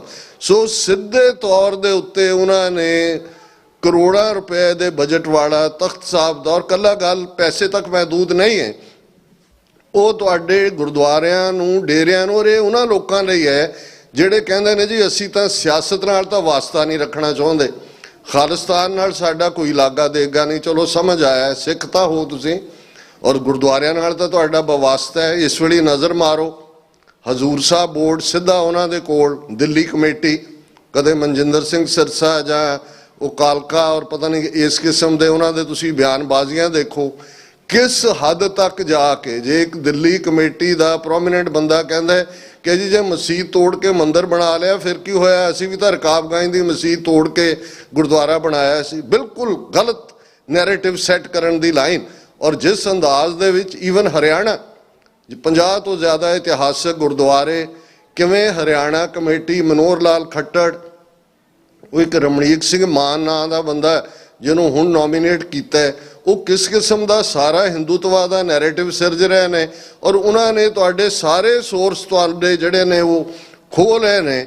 ਇੱਕ ਪਾਸੇ ਸਾਡੇ ਇੱਕ ਤਬਕਾ ਲੱਗਾ ਹੋਇਆ ਪ੍ਰਾਣ ਪ੍ਰਤਿਸ਼ਠਾ 'ਚ, ਪਰ ਭੁੱਲ ਗਿਆ ਵੀ ਮੁਗਲਾਂ ਨੇ ਜੋ ਕੀਤਾ ਜਾਂ ਬਾਕੀਆਂ ਨੇ ਕੀਤਾ ਉਹਨਾਂ ਨਾਲ ਤਾਂ ਅਸੀਂ ਹਿਸਾਬ ਬਰਾਬਰ ਕਰ ਰਹੇ ਸੀ, ਨਾਲ ਦੀ ਨਾਲ ਅਸੀਂ ਇੰਤਜ਼ਾਰ ਨਹੀਂ ਕੀਤਾ। ਪਰ ਅੱਜ ਸਾਡੇ 4-5 ਪ੍ਰੋਮੀਨੈਂਟ ਹਿਸਟੋਰੀਕਲ ਗੁਰਦੁਆਰੇ, ਉਹ ਗੁਰਦੁਆਰਾ ਗਿਆਨ ਗੋਦੜੀ, ਔਰ ਇਹ ਸਾਰੇ ਹੀ ਗੁਰਦੁਆਰੇ ਗੁਰੂ ਨਾਨਕ ਸਾਹਿਬ ਨਾਲ ਸੰਬੰਧਿਤ, ਔਰ ਇਹਨਾਂ ਦੇ ਉਹਨਾਂ ਮੁਕਾਮਾਂ ਤੇ ਜਿੱਥੇ ਗੁਰੂ ਨਾਨਕ ਸਾਹਿਬ ਨੇ ਜਾ ਕੇ ਇਹਨਾਂ ਦੀ ਆਈਡੀਓਲੋਜੀ ਨੂੰ ਮੁੱਢਲੇ ਤੌਰ ਦੇ ਉੱਤੇ ਚੈਲੰਜ ਕੀਤਾ ਸੀ। ਗਿਆਨ ਗੋਦੜੀ ਹਰਿਦੁਆਰ ਦੇ ਕੰਢੇ ਗੰਗਾ ਦੇ, ਤੁਸੀਂ ਸਾਖੀ ਤੋਂ ਵਾਕਿਫ ਹੋ ਕਿ ਭਾਈ ਇਹ ਜਿਹੜਾ ਤੁਹਾਡਾ ਪੂਰਵਜਾਂ ਨੂੰ ਪਾਣੀ ਦੇਣ ਦੇ ਕਰਮ ਦੇ ਨਾਂ ਥੱਲੇ ਲੋਕਾਂ ਦੀ ਲੁੱਟਮਾਰ ਹੈ, ਇਹ ਤਾਂ ਜਸਟੀਫਾਈਡ ਨਹੀਂ ਹੈ। ਅੱਜ ਉੱਥੇ ਸਕਾਊਟਸ ਦਾ ਦਫ਼ਤਰ ਖੜਾ ਹੈ, ਲੈਵਲ ਕਰ ਦਿੱਤਾ ਗਿਆ ਹੈ। ਔਰ ਜਿਵੇਂ ਭਾਰਤੀ ਸੁਪਰੀਮ ਕੋਰਟ ਨੇ ਕਿਹਾ ਜੀ ਭਾਵੇਂ ਇੱਥੇ ਬਾਬਰੀ ਮਸਜਿਦ ਜਿੱਥੇ ਹੈ ਇੱਥੇ ਕਦੇ ਕੋਈ ਮੰਦਰ ਨਹੀਂ ਸੀ ਐਗਜ਼ਿਸਟ ਕਰਦਾ। ਤੁਸੀਂ 1100 ਸਫੇ ਦੀ ਜਜਮੈਂਟ ਦੇਖੋ ਸੁਪਰੀਮ ਕੋਰਟ ਦੀ, ਉਹਨਾਂ ਨੇ ਬਿਲਕੁਲ ਰੂਲ ਆਊਟ ਕੀਤਾ ਕਿ ਕੋਈ ਇੱਥੇ ਮੰਦਰ ਨਹੀਂ ਸੀ। ਲੇਕਿਨ ਆਸਥਾ ਦਾ ਮਾਮਲਾ ਹੈ, ਇਸ ਲਈ ਇਹ ਹਿੰਦੂਆਂ ਨੂੰ ਥਾਂ ਦਿੱਤੀ ਜਾਂਦੀ ਹੈ ਤੇ ਮੁਸਲਮਾਨਾਂ ਨੂੰ 5 ਏਕੜ ਜ਼ਮੀਨ ਹੋਰ ਦਿੱਤੀ ਜਾਏ ਜਿੱਥੇ ਉਹ ਮਸਜਿਦ ਬਣਾਉਣ। ਇਹੀ ਗੱਲ ਉੱਤਰਾਖੰਡ ਦਾ ਚੀਫ ਮਿਨਿਸਟਰ ਕਹਿ ਰਿਹਾ ਕਿ ਜਿੱਥੇ ਗਿਆਨ ਗੋਦੜੀ ਸੀ ਉੱਥੇ ਤੁਹਾਨੂੰ ਗੁਰਦੁਆਰਾ ਅਸੀਂ ਨਹੀਂ ਬਣਾਉਣ ਦੇ ਸਕਦੇ, ਅਸੀਂ ਹੋਰ ਜ਼ਮੀਨ ਤੁਹਾਨੂੰ ਦੇ ਦਿੰਦੇ ਕਿ ਵੀ ਤੁਸੀਂ ਉੱਥੇ ਜਾ ਕੇ ਗੁਰਦੁਆਰਾ ਬਣਾ ਲਓ। ਤੇ ਜਿਨ੍ਹਾਂ ਨੇ ਨਾਰਾ ਹੀ ਇਹ ਦਿੱਤਾ ਹੋਇਆ ਕਿ ਮੰਦਰ ਵਹੀਂ ਬਣਾਏਂਗੇ, ਉਹ ਸਾਨੂੰ ਇਹ ਐਡਵਾਈਸ ਕਰ ਰਹੇ ਨੇ। ਫਿਰ ਅਸੀਂ ਮੰਗੂ ਮੱਠ ਉੜੀਸਾ ਜਗਨਨਾਥਪੁਰੀ ਆਰਤੀ ਜਦੋਂ ਅਸੀਂ ਪੜ੍ਹਦੇ ਹਾਂ ਧਨਾਸਰੀ ਮਹੱਲਾ ਪਹਿਲਾ ਗਗਨ ਮੈਂ ਥਾਲ, ਤੇ ਇੱਕਦਮ ਧਿਆਨ ਜਾਂਦਾ ਹੈ ਉਹਨਾਂ ਨੂੰ ਬੇਸਿਕ ਚੈਲੰਜ ਕਿ ਤੁਸੀਂ ਸਤਿਗੁਰ ਜਾਗਤਾ ਹੈ ਦਿਓ ਨੂੰ ਠਾਕਰ ਬਣਾਇਆ ਹੋਇਆ ਤੇ ਉਸ ਵਾਹਿਗੁਰੂ ਦੀ ਆਰਤੀ ਤਾਂ ਚਤੇ ਪਹਿਰ ਹੋ ਰਹੀ ਹੈ। ਮੰਗੂ ਮੱਠ ਜਿੱਥੇ ਗੁਰੂ ਨਾਨਕ ਸਾਹਿਬ ਨੇ ਨਿਵਾਸ ਕੀਤਾ ਉਸ ਨੂੰ ਢਾਹ ਦਿੱਤਾ ਗਿਆ ਔਰ ਜਿਹੜਾ ਉੱਥੇ ਆਰਤੀ ਸਾਹਿਬ ਦੇ ਨਾਂ ਥੱਲੇ ਕੋ ਅੱਗੇ ਪਿੱਛੇ ਗੁਰਦੁਆਰਾ ਬਣਿਆ ਹੋਇਆ ਉਹ ਕੋਈ ਇਤਿਹਾਸਕ ਮੁਕਾਮ ਨਹੀਂ ਹੈ। ਫਿਰ ਅਸੀਂ ਉੱਪਰ ਸਿੱਕਮ 'ਚ ਜਾ ਕੇ ਗੁਰਦੁਆਰਾ ਡੋਂਗਮਾਰ ਗੁਰੂ ਨਾਨਕ ਸਾਹਿਬ ਨਾਲ ਸੰਬੰਧਿਤ ਉਹਨੂੰ ਕਿਵੇਂ ਉਸ ਦਾ ਕਬਜ਼ਾ ਲੈ ਲਿਆ ਗਿਆ। ਗੁਰਦੁਆਰਾ ਮਟਨ ਕਸ਼ਮੀਰ ਦੇ ਵਿੱਚ, ਔਰ ਇਹ ਵਰਤਾਰਾ ਰੁਕੇਗਾ ਨਹੀਂ। ਇਸ ਗੱਲ ਦਾ ਧਿਆਨ ਰਹੇ ਕਿ ਅਲਟੀਮੇਟਲੀ ਇਹਨਾਂ ਦੇ ਕੋਲ ਜਿਹੜੀ ਪੋਲੀਟੀਕਲ ਪਾਵਰ ਜਦੋਂ ਤੋਂ ਆਈ, ਇਹਨਾਂ ਨੇ ਉਹ 5 ਸਦੀਆਂ ਤੋਂ ਜਿਹੜੀ ਆਈਡੀਓਲੋਜੀ ਦੀ ਲੜਾਈ ਸੀ। ਜੇ ਗੁਰੂ ਨਾਨਕ ਸਾਹਿਬ ਨੇ ਫਰਮਾਇਆ ਕਿ ਬ੍ਰਾਹਮਣ ਨਾਵੇ ਜੀਆਂ ਕਾਏ, ਹੁਣ ਜਿੱਥੇ ਵੀ ਤੁਸੀਂ ਬ੍ਰਾਹਮਣਵਾਦ ਦਾ ਨਾਂ ਹੈ, ਕਿਸੇ ਇੱਕ ਪਰਸਨ ਸੂਚਕ ਨਹੀਂ ਹੈ, ਉੱਥੇ ਛੁਰੀ ਦੀ ਗੱਲ ਹੋਏਗੀ, ਉੱਥੇ ਖੂਨ ਦੀ ਗੱਲ ਹੋਏਗੀ, ਉੱਥੇ ਟਿਰਨੀ ਦੀ ਗੱਲ ਹੋਏਗੀ। ਆਸਾ ਦੀ ਵਾਰ ਤੁਸੀਂ ਪੜ੍ਹਦੇ ਹੋ, ਮੱਥਾ ਟਿੱਕਾ ਤੇੜ ਧੋਤੀ ਕਾ ਖਾਈ, ਹੱਥ ਛੁਰੀ ਜਗਤ ਕਸਾਈ, ਬੁਚਰ ਆਫ ਦਾ ਵਰਲਡ। ਇਹ ਲੋਕਲ ਬੁਚਰ ਨਹੀਂ, ਆਈਡੀਓਲੋਜੀ। ਅੱਜ ਨਾਜ਼ੀਜ਼ਮ, ਫਾਸ਼ਿਜ਼ਮ, ਕਮਿਊਨਿਜ਼ਮ, ਇਹਨਾਂ ਦੇ ਉੱਤੇ based evil empire, Soviet union ਵਰਗੇ ਜਿਨ੍ਹਾਂ ਨੂੰ ਰੀਗਨ ਨੇ ਕਦੇ ਕਿਹਾ ਸੀ। ਲੇਕਿਨ ਹਕੀਕਤਨ ਤੁਸੀਂ ਦੇਖੋ ਕਿ ਬ੍ਰਾਹਮਣਵਾਦ ਦੀ ਆਈਡੀਓਲੋਜੀ ਕਿਸ ਲੈਵਲ ਦੀ ਹੈ। ਜਦੋਂ ਅਲਾਮਾ ਇਕਬਾਲ ਨੇ ਨਾਨਕ ਨਜ਼ਮ ਆਪਣੀ ਬਾਂਗੇ ਦਰਾ ਕਿਤਾਬ ਦੇ ਵਿੱਚ ਲਿਖੀ ਤੇ ਉਸ ਨੇ ਇੱਕ ਗੱਲ ਬੁੱਧ ਧਰਮ ਦਾ ਖਾਤਮਾ ਕਰਨ ਦੀ ਗੱਲ ਤਾਂ ਕੀਤੀ, ਲੇਕਿਨ ਨਾਲ ਦੀ ਨਾਲ ਬੁੱਧ ਤੋਂ ਬਾਅਦ ਉਸ ਧਰਤੀ ਦੇ ਉੱਤੇ ਗੁਰੂ ਨਾਨਕ ਸਾਹਿਬ ਦੀ ਆਮਦ ਨੇ ਕਿਵੇਂ ਤਬਦੀਲੀ ਕੀਤੀ ਔਰ ਕਿਵੇਂ ਇਹਦੇ ਬਾਵਜੂਦ ਕਿ ਬੁੱਧ ਦੇ ਕੋਲ ਇੱਕ ਵਿਜ਼ਡਮ ਸੀ, ਉਸ ਦੇ ਕੋਲ ਇੱਕ ਮੈਸੇਜ ਸੀ ਜਿਹਨੂੰ ਅਲਾਮਾ ਇਕਬਾਲ ਨੇ ਕਿਹਾ ਕਿ ਆਸ਼ਕਾਰ ਉਸਨੇ किया जो जिंदगी का राज था, हिंद को लेकिन ख्याली फलसफा पे नाज था, शमाए हक से जो मुनव्वर हो ये वो महफिल न थी, बारिशे रहमत हुई लेकिन ज़िमी काबिल न थी। कि भी ये खुश्क फलसफा फिलॉसफी शास्त्र भंबल भूसा, इस भंबल भूसे दे विच बुद्ध ने आके वो मुनव्वर जिहड़ा वो शमाए हक की गल की। गल तो बहुत वधिया सी, बारिशे रहमत हुई लेकिन ज़िमी काबिल न थी। ये ज़मीन ही नहीं खुश्क कर दी इस ब्राह्मणवाद की आइडियोलॉजी ने कि बुद्ध के थॉट नूं पनपन नहीं दिता है। पर फिर अकाल पुरख के हुक्म दे विच एक तब्दीली हुंदी है। बुत कदा फिर बाद मुद्दत के मगर रोशन हुआ, नूरे अब्राहम से आजर का घर रोशन हुआ। कि बुत परस्तां दा मुल्क मुद्दतां बाद बुद्ध और गुरु नानक साहब की आमद विचाले 2000 साल का पीरीयड है। 2000 साल फिर भंबल भूसा ही प्रवेल करता रहा है एक या दूसरे हैडिंग थले। पर बुत कदा फिर बाद मुद्दत के मगर रोशन हुआ, नूरे अब्राहम से आजर का घर रोशन हुआ। इस गल का ध्यान रहे, अब्राहम ये तीनों ही मजहब क्रिश्चियनिटी, जूडाइज़म, इस्लाम, एक दे हज़रत इब्राहिम, एक अब्राहम यहूदियां लई और अब्राहिम क्रिश्चियंस दे लई, और उन्हां दा पिता आजर वो बुत घाड़ा सी। ਹੁਣ ਜਦੋਂ ਅਲਾਮਾ ਇਕਬਾਲ ਗੁਰੂ ਨਾਨਕ ਸਾਹਿਬ ਦੇ ਵਿੱਚ ਉਸ ਅਬਰਾਹਮ ਨੂੰ ਦੇਖਦਾ ਜਿਹੜੇ ਤਿੰਨਾਂ ਮਜ਼ਹਬਾਂ ਦਾ ਪ੍ਰੋਫਿਟ ਹੈ, ਜਿਹਦੇ ਨਾਲ ਤਿੰਨੋਂ ਮਜ਼ਹਬਾਂ ਦੀ ਆਸਥਾ ਜੁੜੀ ਹੋਈ ਹੈ, ਔਰ ਉਹਨਾਂ ਨੇ ਕਿਹਾ ਇਵੇਂ ਹੀ ਗੁਰੂ ਨਾਨਕ ਦਾ ਆਣਾ ਸੀ, ਜਿਵੇਂ ਕਾਲੂ ਜੀ ਦੇ ਘਰ ਗੁਰੂ ਨਾਨਕ ਦਾ ਆਣਾ ਸੀ, ਜਿਵੇਂ ਆਜ਼ਰ ਦੇ ਘਰ ਅਬਰਾਹਮ ਆਏ, ਔਰ ਨਾਲ ਦੀ ਨਾਲ ਫਿਰ ਤਬਦੀਲੀ ਜਿਹੜੀ ਉਸ ਸਮਾਜ ਦੇ ਵਿੱਚ ਆਈ, ਜਿਹੜੀ ਅੱਜ ਵੀ ਬ੍ਰਾਹਮਣਵਾਦ ਨੂੰ ਖਟਕਦੀ ਹੈ ਕਿ ਆਹ शूदर के लिए हिंदुस्तान गम खाना है, दर्द इंसानी से इस बस्ती का दिल बेगाना है, ब्राह्मण सरशार है अब तक मैं पिदार में, शमाए गौतम जल रही है महफिले अग्यार में। और उस धरती दे उत्ते फिर किवें वो तौहीद दी गल, आह शूदर के लिए हिंदुस्तान गम खाना है, दर्द इंसानी से इस बस्ती का दिल बेगाना है, फिर उठी आखिर सदा तौहीद की पंजाब से, हिंद को एक मर्द कामिल ने जगाया ख्वाब से। इस्लाम दे विच मुहम्मद साहब तो बिना और कोई मुहम्मद जेड़ा वो उसका बंदा नहीं है, जेड़ा लफज इकबाल ने इस्तेमाल किया है कि हिंद को एक मर्द कामिल। और ये भी एक कोइंसिडेंस नहीं है कि 9 नवंबर 2019 ਨੂੰ जिस दिन करतारपुर साहब का कॉरीडोर खोलिया जाता है, वो दिन अलामा इकबाल का जन्मदिन भी सी। वही अलामा इकबाल जिसने मर्दे कामिल दे नाल ये ट्रिब्यूट दिंदियां कहा सी कि ये ब्राह्मण जिहड़ा है ये अज भी जिहड़ी मैं पिदार हंकार दी शराब दे विच रज्जिया होया है, ते गौतम दी गल बाहरलियां दियां महफिलां दे विच Vietnam, China, Cambodia, Thailand, Indochina, उन्हां सारियां थावां ते है। और इस एसेंस नूं जिहनूं शायद साडे बहुते सिख इंटरलैक्चुअल ना शायद समझदे ने, ते जे समझदे ने तां कहना नहीं चाहुंदे, पर यह की कारण है कि इस्लाम दे विच बैठे हुए स्कॉलर हुण जून 84 दा घल्लूकारा वापरदा है, इधर 9 जून ਨੂੰ पाकिस्तान च बैठा अफजल एहसन रंधावा एक नज़म लिखता है, ਜਿਹੜੀ इस दौर की क्लासिक ਜਿਹੜੀ है नज़म बन गई। ਉਹਦੀ एक लाइन बयान करती है कि वैरियां ਕੱਢ ਵਿਖਾਲਿਆ 5 सदियां ਦਾ वैर, कि जिन्हां दे कोल पावर आई वैर ਤਾਂ 5 सदियां ਤੋਂ ਸੀ। ਹੁਣ गुरु नानक साहब कहण कि मत्था टिक्का तेड़ धोती का खाई, हथ छुरी जगत गसाई, जब ब्राह्मण नावे जियां घाए, ये तो जीवां दा घाण करके ये जड़ा वो अपना रिजक कमा रहा है, तो वो तुहानू किवें मुआफ करेगा? वो कदे मुआफ नहीं उन्होंने किया। वैसे तो 5 सदियां च ही वो गंगू होए, चंदू होए, लखू होए, जस्सू होए, 22 तार दे पहाड़ी राजे होण, ये सारियां कहानियां चलदियां ने। लेकिन इहदे बावजूद अज भी साडा एक तबका इस सच नूं मन्नण तो इनकारी है, और उस दे विच साडे भले लोग ने जिन्हां नूं, और जदों असीं आइडियल स्टेट की गल करदे हां, रूहानीयत दे विच जो कुछ कल्पिया जा सकदा है वो कुछ प्रैक्टिकली वापरदा है। जे भगत रविदास जी का ये शब्द तुसीं पढ़दे हो, बेगमपुरा शहर को नाओ, दुख अंदो नहीं तह ठाओ, ना तशवीश खराज ना माल, खौफ ना खता ना तरस जवाल, अब मोहे खूब वतन गह पाई, ऊहा खैर सदा मेरे भाई, कायम दायम सदा पातशाही, दोम ना सेम 100 आही।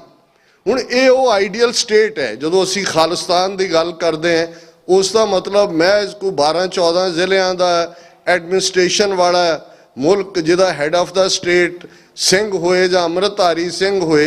वो तो मनमोहन सिंह भी 10 साल प्राइम मिनिस्टर रहे ने पंजाब च, 66 तो लैके हुण तक। पहला असली पग दाड़ी वाले को कांग्रेसी को बादल के रहे ने, हुण आ एक भंड जिहा बिठा दिता है, बहु रूपी है, उहदे सिर ते भी पग बना दित्ती भी ये ना लगे कि बिना पग वाला है। ते किहड़ी तब्दीली उस सिस्टम च होई, असी बद तो बदतर वल गए। पर जदों असी खालिस्तान दे संकल्प की गल करते हैं, उसनूं गुरु साहबान ने एक ideal state, Sikh ether zone च नहीं रहिंदा, सिख इस धरती दे उत्ते है।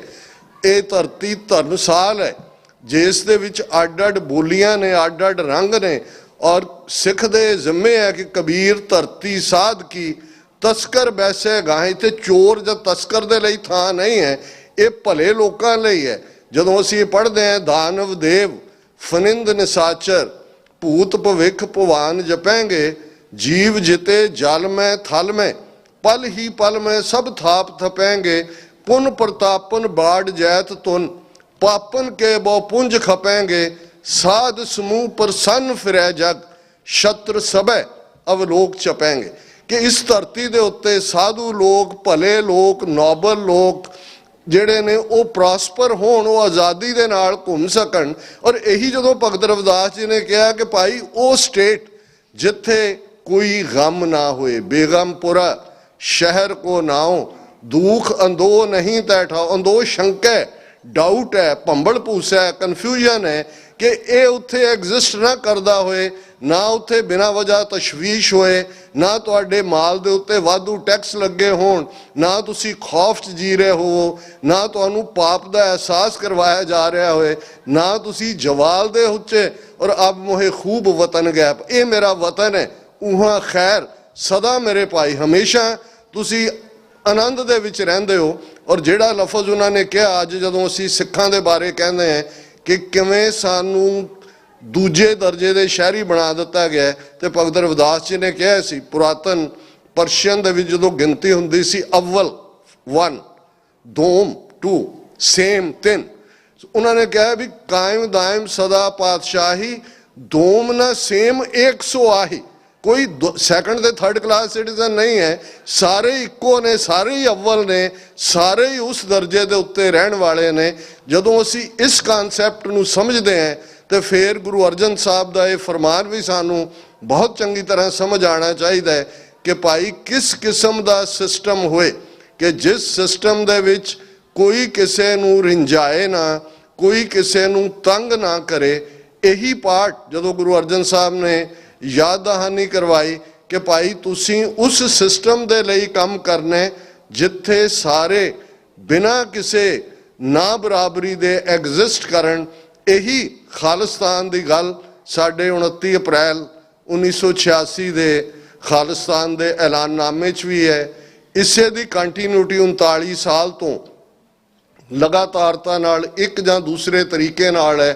ਪਰ ਹੁਣ ਇਸ ਬੁੱਚਰ ਆਫ ਦਾ ਵਰਲਡ ਸੱਚਮੁੱਚ ਹੀ ਜੇ ਗੁਰੂ ਨਾਨਕ ਸਾਹਿਬ ਨੇ ਜਗਤ ਕਸਾਈ ਕਿਹਾ ਸੀ ਤੇ ਉਹਨਾਂ ਨੇ ਆਪਣੇ ਜ਼ੁਲਮ ਦੀ ਕਹਾਣੀ ਉਸ ਸਬ ਕੰਟੀਨੈਂਟ ਦੇ ਵਿੱਚ ਨਹੀਂ ਰਹਿਣ ਦਿੱਤੀ। ਜੋ ਖਬਰਾਂ ਤੁਸੀਂ ਪਿਛਲੇ 10 ਮਹੀਨੇ ਤੋਂ ਦੇਖ ਰਹੇ ਹੋ ਉਹ ਤੁਹਾਨੂੰ ਯਾਦ ਦਹਾਨੀ ਕਰਵਾਉਂਦੀਆਂ ਨੇ, ਜਿਸ ਦੇ ਲਈ ਲਫ਼ਜ਼ ਟਰਾਂਸਨੈਸ਼ਨਲ ਰਿਪਰੈਸ਼ਨ ਇਹ ਬਹੁਤਿਆਂ ਨੇ, ਅਸੀਂ ਵੀ ਹੁਣੇ ਹੀ ਸੁਣਿਆ, ਇਹ ਤਾਂ ਸਾਨੂੰ ਕਿਲਿੰਗ ਸਪਰੀ ਵੀ ਪਤਾ ਸੀ ਕਿ ਭਾਈ ਏਜੰਸੀਆਂ ਮਰਵਾ ਦਿੰਦੀਆਂ ਨੇ, ਦੂਸਰਾ ਹੁੰਦਾ। ਪਰ ਅੱਜ ਅਮਰੀਕਾ ਦੀ US ਕਾਂਗਰਸ ਦੇ ਹਾਊਸ ਦੇ ਵਿੱਚ ਵੀ, ਸੈਨੇਟ ਦੇ ਵਿੱਚ ਵੀ 2 ਬਿੱਲ ਨੇ ਟਰਾਂਸਨੈਸ਼ਨਲ ਰਿਪਰੈਸ਼ਨ ਦੇ ਥੱਲੇ। ਪਿਛਲੇ 2-3 ਮਹੀਨੇ ਦੇ ਵਿੱਚ ਸੈਨੇਟ ਫੋਰਨ ਰਿਲੇਸ਼ਨਸ ਕਮੇਟੀ ਨੇ, ਹਾਊਸ ਰਿਲੇਸ਼ਨਸ ਕਮੇਟੀ ਨੇ 2 ਬਰੀਫਿੰਗਸ ਇਸ ਦੇ ਉੱਤੇ ਕੀਤੀਆਂ ਨੇ ਫੁੱਲ ਫਲੈਜ ਟਰਾਂਸਨੈਸ਼ਨਲ ਰਿਪਰੈਸ਼ਨ ਤੇ। ਔਰ ਆਉਂਦੇ ਬੁੱਧਵਾਰ ਅੱਜ ਤੋਂ 2 ਦਿਨ ਬਾਅਦ US ਕਾਂਗਰੈਸ਼ਨਲ ਸਿੱਖ ਕਾਕਸ ਵੱਲੋਂ ਕੈਪੀਟਲ ਹਿੱਲ ਦੇ ਉੱਤੇ ਐਕਸਕਲੂਸਿਵ ਜਿਹੜੀ ਹੈ ਇਹ ਸਿੱਖਾਂ ਨੂੰ ਕਿਵੇਂ ਟਾਰਗੇਟ ਕੀਤਾ ਗਿਆ ਟਰਾਂਸਨੈਸ਼ਨਲ ਰਿਪਰੈਸ਼ਨ ਥੱਲੇ, ਉਸ ਦੇ ਉੱਤੇ ਬਰੀਫਿੰਗ ਹੋਣ ਜਾ ਰਹੀ ਹੈ। ਉਸ ਸਾਰੇ ਦੇ ਵੇਰਵੇ ਤੋਂ ਸ਼ਾਇਦ ਕੱਲ ਦੇ ਦੀਵਾਨ 'ਚ ਵੀ ਮੈਂ ਇੱਥੇ ਐਡਰੈਸ ਕੀਤਾ ਸੀ। ਕੱਲ ਸਾਡੇ ਬੇਟੇ ਅਮਨਵੀਰ ਸਿੰਘ ਜਿਹੜੇ ਇੱਥੇ ਰਹਿੰਦੇ ਨੇ ਔਰ ਰੀਤ ਕੌਰ ਉਹਨਾਂ ਦਾ ਆਨੰਦ ਕਾਰਜ ਸੀ, ਔਰ ਮੈਂ ਕੱਲ ਵੀ ਦੋਨੋਂ ਹੀ ਵੀਰਾਂ ਨੂੰ, ਜਿੱਥੇ ਵੀਰ ਗੋਬਿੰਦਰ ਸਿੰਘ, ਭਾਈ ਜਸਵੀਰ ਸਿੰਘ ਮੱਟੂ, ਉਹਨਾਂ ਨੂੰ ਵਧਾਈ ਵੀ ਦਿੱਤੀ ਸੀ। ਇਹ ਉਹਨਾਂ ਦੋਨਾਂ ਦੇ ਬਾਇਓਲੋਜੀਕਲ ਪੇਰੈਂਟਸ ਇੱਥੇ ਨਹੀਂ ਨੇ, ਪੰਜਾਬ ਦੀ ਧਰਤੀ ਤੇ ਨੇ। ਔਰ ਜਿਵੇਂ ਕੱਲ ਸਮੁੱਚੀ ਤੁਹਾਡੀ ਡਾਲਸ ਦੀ ਸੰਗਤ ਨੇ ਪੰਥ ਪਰਿਵਾਰ ਵਾਂਗ ਇੱਕ ਉਸ ਜੋੜੀ ਦੀ ਗ੍ਰਸਤ ਜੀਵਨ ਦੀ ਸ਼ੁਰੂਆਤ ਦੇ ਵਿੱਚ ਜਿਹੜੀ ਆ ਉਹ ਸਾਰੀ ਕਾਰਵਾਈ ਨੂੰ ਤੁਸੀਂ ਕੀਤਾ, ਇਹ ਵੀ ਫਖਰ ਵਾਲੀ ਗੱਲ ਹੈ। ਇਹ ਵੀ ਸਾਨੂੰ ਅਹਿਸਾਸ ਵੀ ਕਰਵਾਉਂਦੀ ਹੈ ਕਿ ਜਲਾਵਤਨੀ ਦੀ ਜ਼ਿੰਦਗੀ ਕੀ ਹੁੰਦੀ ਹੈ। ਪਰ ਅੱਜ ਸਾਡੀਆਂ ਫਰੀडम्स ਜਦੋਂ ਅਸੀਂ ਉਸ ਧਰਤੀ ਨੂੰ ਛੱਡਿਆ, ਜ਼ਾਹਰ ਹੈ ਆਪਣਾ ਮੁਲਕ ਛੱਡਣਾ, ਆਪਣਾ ਵਤਨ ਛੱਡਣਾ ਸੌਖਾ ਨਹੀਂ ਹੁੰਦਾ। ਤੁਹਾਡੇ ਸਭ ਲਈ ਇਹ ਕੋਈ ਸੌਖਾ ਨਹੀਂ ਹੋਏਗਾ। ਕਿਵੇਂ ਆਪਣੇ ਪੇਰੈਂਟਸ ਤੋਂ ਦੂਰੀ, ਕਿਵੇਂ ਜਿਹੜੇ ਨੇ ਉੱਥੇ ਬੈਠਿਆਂ ਦਾ ਕੀ ਹਾਲ, ਕਿੰਨੇ ਗੈਰ ਹਾਜ਼ਰੀ 'ਚ ਚਲੇ ਗਏ, ਕਿੰਨੇ ਆਪਣੇ ਬਾਪੂ ਦੇ ਲਾਸਟ ਰਾਈਟਸ ਵੀ ਨਹੀਂ ਕਰ ਸਕੇ। ਆਪਣੀ ਮਾਂ ਦੀ ਸਿੱਖ ਵੀ ਜਿਹੜੀ ਪੁੱਤਰ ਜਾਂ ਧੀ ਨੂੰ ਮਿਲਣ ਦੀ ਸੀ ਉਹ ਸਿੱਖਦੀ ਤੁਰ ਗਈ।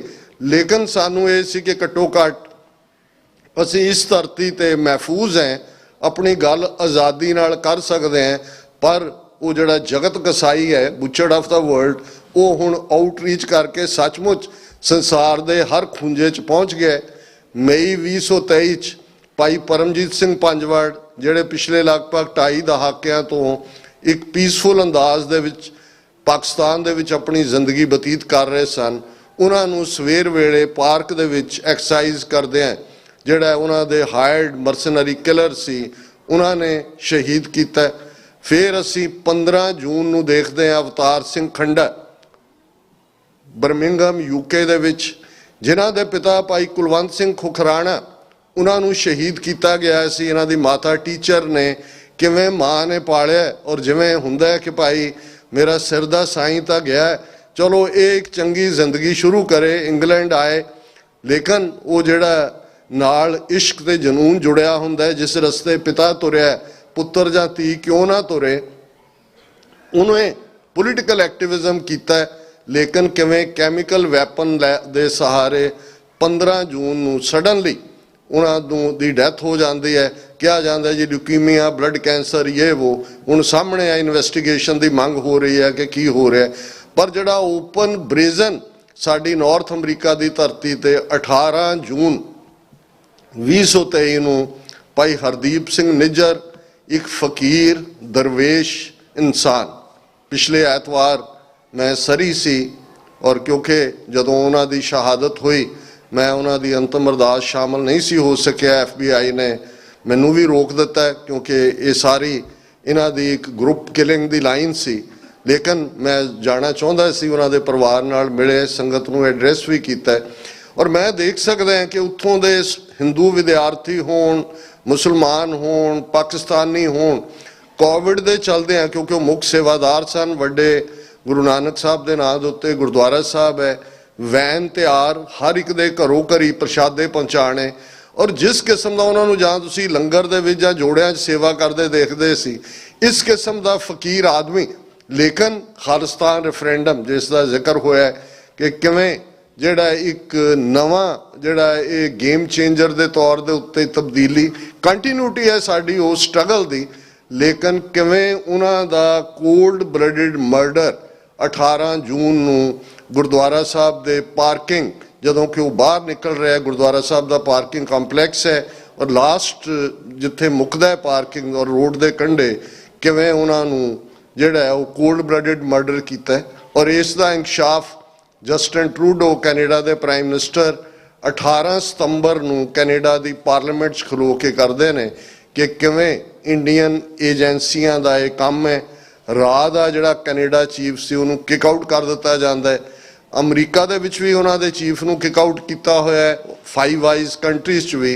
ਪਰ ਸੈਕੰਡ ਪਲਾਟ ਜਿਸ ਨੂੰ ਗੁਰਪਤਵੰਤ ਸਿੰਘ ਪੰਨੂ ਮਰਡਰ ਪਲਾਟ, ਇਹ ਲਫ਼ਜ਼ ਜਿਹੜੀ 15 ਸਫ਼ਿਆਂ ਦੀ ਇੰਡਾਇਟਮੈਂਟ ਜਸਟਿਸ ਡਿਪਾਰਟਮੈਂਟ ਨੇ ਨਿਊਯਾਰਕ ਦੇ ਕੋਰਟ 'ਚ ਦਾਖਲ ਕੀਤੀ ਹੈ, ਉਸ 'ਚ ਕਿਹਾ ਗਿਆ ਕਿ ਕਿਵੇਂ ਕੋ ਕੰਸਪੀਰੇਟਰ 1 CC1 ਜਿਹੜਾ ਜਾਂ ਅਜੀਤ ਡੋਵਾਲ ਹੋਏਗਾ ਜਾਂ ਦਿਨਕਰ ਗੁਪਤਾ ਹੋਏਗਾ ਜਾਂ ਉਸ ਵੇਲੇ ਰਾਹ ਦਾ ਚੀਫ ਗੋਇਲ ਜਿਹੜਾ 30 ਜੂਨ ਨੂੰ ਰਿਟਾਇਰ ਹੁੰਦਾ ਤੇ ਨਾਲ ਗੌਰਵ ਯਾਦਵ ਪੰਜਾਬ ਦਾ DGP, ਚੰਡਾਲ ਚੌਂਕੜੀ ਚਾਰਾਂ ਦੀ, ਜਿਨ੍ਹਾਂ ਨੇ ਪਲਾਨ ਕੀਤਾ ਟਰਾਂਸਨੈਸ਼ਨਲ ਰਿਪਰੈਸ਼ਨ ਦੇ ਥੱਲੇ, ਕਿ ਉਹਨਾਂ ਨੇ ਕਿਵੇਂ ਉਹਨਾਂ ਦਾ ਜੂਨ ਦੇ ਐਂਡ ਤੱਕ ਅਮਰੀਕਾ ਕੈਨੇਡਾ ਚੋਂ ਜਿਹੜੇ ਦਰਜਨ 1.5 ਦਰਜਨ ਵੋਕਲ ਖਾਲਿਸਤਾਨੀ ਐਕਟਿਵਿਸਟ ਨੇ ਉਹ ਸਾਰੇ ਕਲੀਨ ਕਰ ਦੇਣ ਦੀ ਲਾਈਨ ਸੀ। ਔਰ ਉਹ ਕਹਿ ਰਿਹਾ ਨਿਖਿਲ ਗੁਪਤਾ ਜਿਹੜਾ ਇਸ ਵੇਲੇ ਚੈੱਕ ਰਿਪਬਲਿਕ ਦੇ ਵਿੱਚ ਫਾਈਨਲ ਸਟੇਜ ਉਹਨਾਂ ਦਾ ਕਨਸਟੀਟਿਊਸ਼ਨਲ ਕੋਰਟ ਅਮਰੀਕਨਾਂ ਦੀ ਐਕਸਟ੍ਰੈਡੀਸ਼ਨ ਦੇ ਉੱਤੇ ਕੰਮ ਕਰ ਰਿਹਾ, ਮੰਗਿਆ ਹੋਇਆ, ਉਸ ਨੂੰ ਮੋਰ ਡਿਟੇਲ ਸਾਹਮਣੇ ਆਏਗੀ। ਪਰ ਉਹਨਾਂ ਨੂੰ ਕਹਿ ਰਿਹਾ ਕਿ ਡੋਂਟ ਵਰੀ, ਇਹ ਗੁਰਪਤਵੰਤ ਪੰਨੂ ਦਾ ਕੰਮ ਕਰੋ। ਉਹਨੇ ਕਿਹਾ ਜੀ ਜੇ ਅਸੀਂ ਦਫ਼ਤਰ 'ਚ ਹਿੱਟ ਕੀਤਾ ਤੇ ਬੰਦੇ ਹੋਰ ਵੀ ਬੈਠੇ ਹੋ ਸਕਦੇ, ਕਹਿੰਦਾ ਕੋਈ ਗੱਲ ਨਹੀਂ, ਮਾਰ ਦਿਓ ਜਿੰਨੇ ਮਰਦੇ ਆ, ਨੋ ਪ੍ਰੋਬਲਮ। ਔਰ ਉਹਨੇ ਕਿਹਾ ਫਿਕਰ ਨਾ ਕਰ, ਅਸੀਂ ਤੁਹਾਨੂੰ ਆਉਣ ਵਾਲੇ ਮਹੀਨਿਆਂ 'ਚ 2-3 ਟਾਰਗੇਟ ਹਰ ਮਹੀਨੇ ਦੇ ਦਿਆਂਗੇ। ਔਰ ਉਹ ਨਿਖਿਲ ਗੁਪਤਾ ਜਿਸ ਦਿਨ ਭਾਈ ਹਰਦੀਪ ਸਿੰਘ ਨਿੱਜਰ ਨੂੰ ਮਾਰਿਆ ਜਾਂਦਾ, ਉਸੇ ਸ਼ਾਮ ਦੀ ਉਹਨਾਂ ਦੀ ਡੈੱਡ ਬੋਡੀ ਦੀ ਫੋਟੋ ਜਿੱਥੇ ਉਹਨਾਂ ਦਾ ਸਿਰ ਇੱਕ ਪਾਸੇ ਲੁਟਕਿਆ ਹੋਇਆ ਉਹਨੂੰ ਭੇਜ ਰਿਹਾ ਕਿ ਵੀ ਇਹ ਕੰਮ ਅਸੀਂ ਕਰ ਦਿੱਤਾ, ਇਹ ਬਾਕੀ ਜਿਹੜਾ ਪੈਂਡਿੰਗ ਹੈ ਇਹ ਅਸੀਂ ਕਰ ਦੇਣਾ। ਤੁਸੀਂ ਦੇਖੋ ਕਿਸ ਬੇਹਯਾਈ ਦੇ ਨਾਲ। ਔਰ ਕੱਲ ਵੀ ਭਾਈ ਕਸ਼ਮੀਰ ਸੁਗਰਾਂ ਦੇ ਗ੍ਰਹਿ ਅਸੀਂ ਬੈਠੇ ਸੀ, ਮੈਂ ਕਿਹਾ ਅਮਰੀਕਾ ਔਰ ਸੋਵੀਅਤ ਯੂਨੀਅਨ ਇਹਨਾਂ ਦਾ ਕੋਲਡ ਵਾਰ ਈਰਾ ਦੇ ਵਿੱਚ ਇੰਨੀ ਦੁਸ਼ਮਣੀ ਰਹੀ, 70 ਤੋਂ ਜ਼ਿਆਦਾ ਮੁਲਕਾਂ 'ਚ ਜਿਹੜੀਆਂ ਨੇ ਪ੍ਰੋ ਅਮਰੀਕਾ ਜਿਹੜੇ ਗੁਰੀਲੇ ਲੜ ਰਹੇ ਸੀ, 70 ਤੋਂ ਜ਼ਿਆਦਾ ਪ੍ਰੋ ਰਸ਼ੀਆ ਕਮਿਊਨਿਸਟ ਲੜ ਰਹੇ ਸੀ। ਕਦੇ KGB ਨੇ ਵੀ ਡੇਅਰ ਨਹੀਂ ਕੀਤਾ ਕਿ ਅਮਰੀਕਾ ਦੀ ਧਰਤੀ ਤੇ ਕਿਸੇ ਅਮਰੀਕਨ ਸਿਟੀਜ਼ਨ ਨੂੰ ਮਾਰਨ ਦੀ ਉਹ ਪਲਾਨ ਕਰਨ। ਔਰ ਜਿਸ ਦਿਲਵਦੀ ਨਾਲ ਇੱਕ ਪਾਸੇ ਫਰੈਂਡਲੀ ਕੰਟਰੀ ਔਰ you are great democracy, we are largest democracy, ਹੁਣ ਤਾਂ ਮਦਰ ਆਫ ਡੈਮੋਕ੍ਰੇਸੀ ਆਪਣੇ ਆਪ ਨੂੰ ਇਹ RSS ਵਾਲੇ ਕਹਿਣ ਲੱਗ ਗਏ। ਇਹਨਾਂ ਹਾਲਾਤਾਂ ਦੇ ਵਿੱਚ ਅਸੀਂ ਜਿੱਥੇ ਅਮਰੀਕਨ ਸਿਸਟਮ ਦੇ ਸ਼ੁਕਰਗੁਜ਼ਾਰ ਹੈ ਕਿ ਉਹਨਾਂ ਦੀ ਮੁਸਤੈਦੀ ਨੇ, ਉਹਨਾਂ ਦੀ ਅਲਰਟਨੈਸ ਨੇ ਇੱਕ ਵੱਡਾ ਖੂਨ ਖਰਾਬਾ ਜਿਹੜਾ ਹੋਣ ਜਾ ਰਿਹਾ ਸੀ ਇਸ ਧਰਤੀ ਤੇ ਉਸ ਨੂੰ ਵੀ ਰੋਕਿਆ। ਉਹਨਾਂ ਨੇ ਇੰਡੀਅਨ ਸਿਸਟਮ ਨੂੰ ਉਹਨਾਂ ਨੂੰ ਬਾਈ ਦਾ ਨੈਕ ਫੜਿਆ ਹੋਇਆ। ਅਜੇ ਤੱਕ ਜਿਹੜਾ ਉਹ ਇਨਵੈਸਟੀਗੇਸ਼ਨ ਜਿਸ ਦਿਨ ਇਹਦੀ ਟ੍ਰਾਇਲ ਦੇ ਵਿੱਚ ਜਾਏਗਾ ਕੇਸ ਨਿਊਯਾਰਕ ਕੋਰਟ 'ਚ, ਹੋਰ ਵੀ ਫੈਕਟ ਸਾਹਮਣੇ ਆਉਣਗੇ। ਪਰ ਮੈਂ ਆਪਣੇ ਵੀਰਾਂ ਭੈਣਾਂ ਨੂੰ, ਤੁਸੀਂ ਤਾਂ ਆਲਰੇਡੀ ਬਹੁਤ ਸਾਰੇ ਐਕਟਿਵਿਸਟ ਹੋ ਔਰ ਲੇਕਿਨ ਫਿਰ ਵੀ ਕਈ ਚੀਜ਼ਾਂ ਰਿਮਾਈਂਡਰ ਹੁੰਦਾ ਕਿ ਦੁਸ਼ਮਣ ਕਿਸ ਹੱਦ ਤੱਕ ਜਾ ਚੁੱਕਾ ਹੈ। ਤੇ ਜੇ ਅਜੇ ਸਾਡੇ ਲਈ ਇਸ਼ੂ ਮਰਿਆਦਾ ਕੀ ਹੈ, ਖੱਬੇ ਨੂੰ ਹੈ, ਸੱਜੇ ਨੂੰ ਹੈ, ਕੜਾ ਪ੍ਰਸ਼ਾਦ 'ਚ ਬਟਰ ਹੋਣਾ ਚਾਹੀਦਾ ਕਿ ਦੇਸੀ ਘਿਓ ਹੋਏ, ਕਿ ਇਹਨਾਂ ਡਿਬੇਟਸ ਤੇ ਜਾਂ ਸੋਸ਼ਲ ਮੀਡੀਆ ਤੇ ਹੋਰ ਇਸ ਕਿਸਮ ਦੀਆਂ ਡਿਬੇਟਸ ਅਸੀਂ ਫਸੇ ਰਹਿਣਾ। ਤਾਂ ਫਿਰ ਇਸ ਗੱਲ ਦਾ ਧਿਆਨ ਰਹੇ। ਕਿਸੇ ਨੇ ਪੁੱਛਿਆ ਸੀ ਕਿ ਇਸਲਾਮਿਕ ਸਕਾਲਰ ਨੂੰ ਕਿ ਇੰਨੀ ਵੱਡੀ ਇਸਲਾਮਿਕ ਸਿਵਲਾਈਜੇਸ਼ਨ ਸੀ ਬਗਦਾਦ ਦੇ ਵਿੱਚ, ਜਦੋਂ ਚੰਗੇਜ਼ ਖਾਨ ਨੇ ਜਾ ਕੇ ਭੰਨਿਆ ਉਹਨਾਂ ਨੂੰ ਚੰਗੀ ਤਰ੍ਹਾਂ। ਚੰਗੇਜ਼ ਖਾਨ ਕੋਈ ਮੁਸਲਮਾਨ ਨਹੀਂ ਸੀ, ਉਹ ਤਾਂ ਕਹਿੰਦਾ ਸੀ ਮੈਂ ਇਹਨਾਂ ਨੂੰ ਸਜ਼ਾ ਦੇਣ ਆਇਆ। ਬਾਅਦ 'ਚ ਉਹਦਾ ਲੜਕਾ ਕੁਬਲੇ ਖਾਨ ਇਸਲਾਮ 'ਚ ਆਇਆ ਤੇ ਉਹਨੇ ਕਿਹਾ ਵੀ ਇਹ ਇੰਨੀ ਵੱਡੀ ਸਿਵਲਾਈਜੇਸ਼ਨ ਕਿਵੇਂ ਤਬਾਹ ਕਰ ਦਿੱਤੀ ਬਗਦਾਦ ਨੂੰ। ਉਹਨੇ ਕਿਹਾ ਜੀ ਗੱਲ ਇਹ ਹੈ ਵੀ ਜਦੋਂ ਚੰਗੇਜ਼ ਖਾਨ ਫੌਜ ਲੈ ਕੇ ਚੜ੍ਹਿਆ ਤੇ ਬਗਦਾਦ ਦੇ ਵਿੱਚ ਉਹਨਾਂ ਦੇ ਮੌਲਾਣੇ, ਉਹਨਾਂ ਦੇ ਉਲਮਾ ਇਹ ਡਿਬੇਟ ਕਰ ਰਹੇ ਸੀ ਕਿ ਤੋਤਾ ਖਾਣਾ ਜਿਹੜਾ ਉਹ ਹਲਾਲ ਹੈ ਕਿ ਹਰਾਮ ਹੈ। ਕਹਿੰਦਾ ਉਹਨਾਂ ਨੂੰ ਤੋਤੇ ਦੀ ਡਿਬੇਟ ਪਈ ਹੋਈ ਸੀ ਕਿ ਵੀ ਇਹ ਹਲਾਲ ਚਾਹੁੰਦਾ ਜਾਂ ਹਰਾਮ। ਇਹ ਹੁੰਦਾ ਹੈ ਕਿ ਜਦੋਂ ਤੁਸੀਂ ਰੀਅਲ ਇਸ਼ੂ ਤੋਂ ਭਗੌੜੇ ਹੋ ਕੇ ਆਪਣੀਆਂ ਐਨਰਜੀਜ਼ ਦੂਸਰੇ ਪਾਸੇ ਲਾ ਰਹੇ ਹੁੰਦੇ ਹੋ ਤੇ ਉਹ ਦੁਸ਼ਮਣ ਦੇ ਲਈ ਤੁਸੀਂ ਰਾਹ ਪੱਧਰਾ ਕਰ ਰਹੇ ਹੁੰਦੇ ਹੋ। ਅੱਜ ਜਦੋਂ ਕਿ ਅਸੀਂ ਉਸ ਮਰਹਲੇ ਦੇ ਵਿੱਚ ਦਾਖਲ ਹੋ ਚੁੱਕੇ ਹਾਂ, ਜੇ ਮੈਂ ਉਹਦਾ note of positivity closing comment ਕਰਾਂ ਕਿ ਖਾਲਿਸਤਾਨ ਬੂਹੇ ਤੇ ਦਸਤਕ ਦੇ ਰਹੇ। ਇਹ ਰੀਜ਼ਨ ਹੁੰਦੇ ਨੇ ਕਿ ਅਸੀਂ 39 ਸਾਲ 'ਚ ਉਸ ਕਿਸਮ ਦੀ ਪੋਜ਼ਿਟਿਵ ਪ੍ਰੈਸ, ਪੋਜ਼ਿਟਿਵ PR ਨਾ ਸਾਡੇ ਕੋਲ ਸਾਧਨ ਸਨ, ਨਾ ਸਾਡੇ ਕੋਲ ਕੋਈ ਹਕੂਮਤ ਸੀ। ਲੇਕਿਨ ਇਹ ਉਹਨਾਂ ਦਾ ਟਰਾਂਸਨੈਸ਼ਨਲ ਰਿਪਰੈਸ਼ਨ ਦਾ ਜਿਹੜਾ ਖਤਰਨਾਕ ਹਥਿਆਰ ਸੀ, ਇਹ ਇਹਨਾਂ ਨੂੰ ਪੁੱਠਾ ਪਿਆ। ਅੱਜ ਜਿੰਨੀ ਗੱਲ ਸਿੱਖਾਂ ਦੇ ਮੁੱਦੇ ਦੀ ਇੰਟਰਨੈਸ਼ਨਲ ਮੀਡੀਆ ਤੇ ਹੋਈ ਹੈ, ਹੋ ਰਹੀ ਹੈ, financial Times, guardian, Washington post, New York Times, CNN, ਅੱਜ ਅਸੀਂ ਇੱਕ ਵਿਕਟਮ ਦੇ ਤੌਰ ਤੇ ਸਾਨੂੰ ਦੇਖਿਆ ਜਾ ਰਿਹਾ ਹੈ। ਦੁਨੀਆ ਦੇ ਵਿੱਚ ਇੱਕ ਕਿਉਰਿਓਸਿਟੀ ਹੈ ਕਿ ਵੀ ਇਹ ਲੋਕ ਕੌਣ ਨੇ, ਇਹਨਾਂ ਦੀਆਂ ਕੀ ਪ੍ਰੋਬਲਮਸ ਨੇ। ਅੱਜ ਉਹ ਸਾਨੂੰ ਟੈਰਰਿਸਟ ਜਾਂ ਦੂਜੇ ਕੋਈ ਲਫ਼ਜ਼ ਨਾਲ ਨਹੀਂ ਸੰਬੋਧਨ ਕਰਦੇ, ਸਿੱਖ ਸੈਪਰੇਟਿਸਟ ਕਹਿੰਦੇ ਨੇ, ਅੱਡ ਹੋਣਾ ਚਾਹੁੰਦੇ ਨੇ। ਇਹ ਹੈ ਅਮਰੀਕਨ ਏਜੰਸੀਆਂ ਦੀ ਇੱਕਦਮ ਦਿਲਚਸਪੀ ਇਸ ਕੇਸ 'ਚ ਹੋਈ। ਯੂਬਾ ਸਿਟੀ ਪਹਿਲੇ ਹਫਤੇ ਨਵੰਬਰ ਦੇ ਗੁਰੂ ਗ੍ਰੰਥ ਸਾਹਿਬ ਗੁਰਗੱਦੀ ਦਿਵਸ ਦਾ ਨਗਰ ਕੀਰਤਨ ਸੀ, ਮੈਂ ਸ਼ਮੂਲੀਅਤ ਕੀਤੀ ਤੇ ਕਾਲ ਆਈ ਕਿ ਵਾਸ਼ਿੰਗਟਨ DC FBI ਚਾਹੁੰਦੀ ਹੈ ਕਿ ਸਿੱਖ ਡੈਲੀਗੇਸ਼ਨ ਦੇ ਨਾਲ ਉਹ ਡੀਟੇਲ 'ਚ ਗੱਲ ਕਰਨਾ ਚਾਹੁੰਦੇ ਨੇ ਕਿ ਖਾਲਿਸਤਾਨ ਦਾ ਔਰ ਇਹ ਸਿੱਖਾਂ ਦਾ ਇਸ਼ੂ ਕੀ ਹੈ।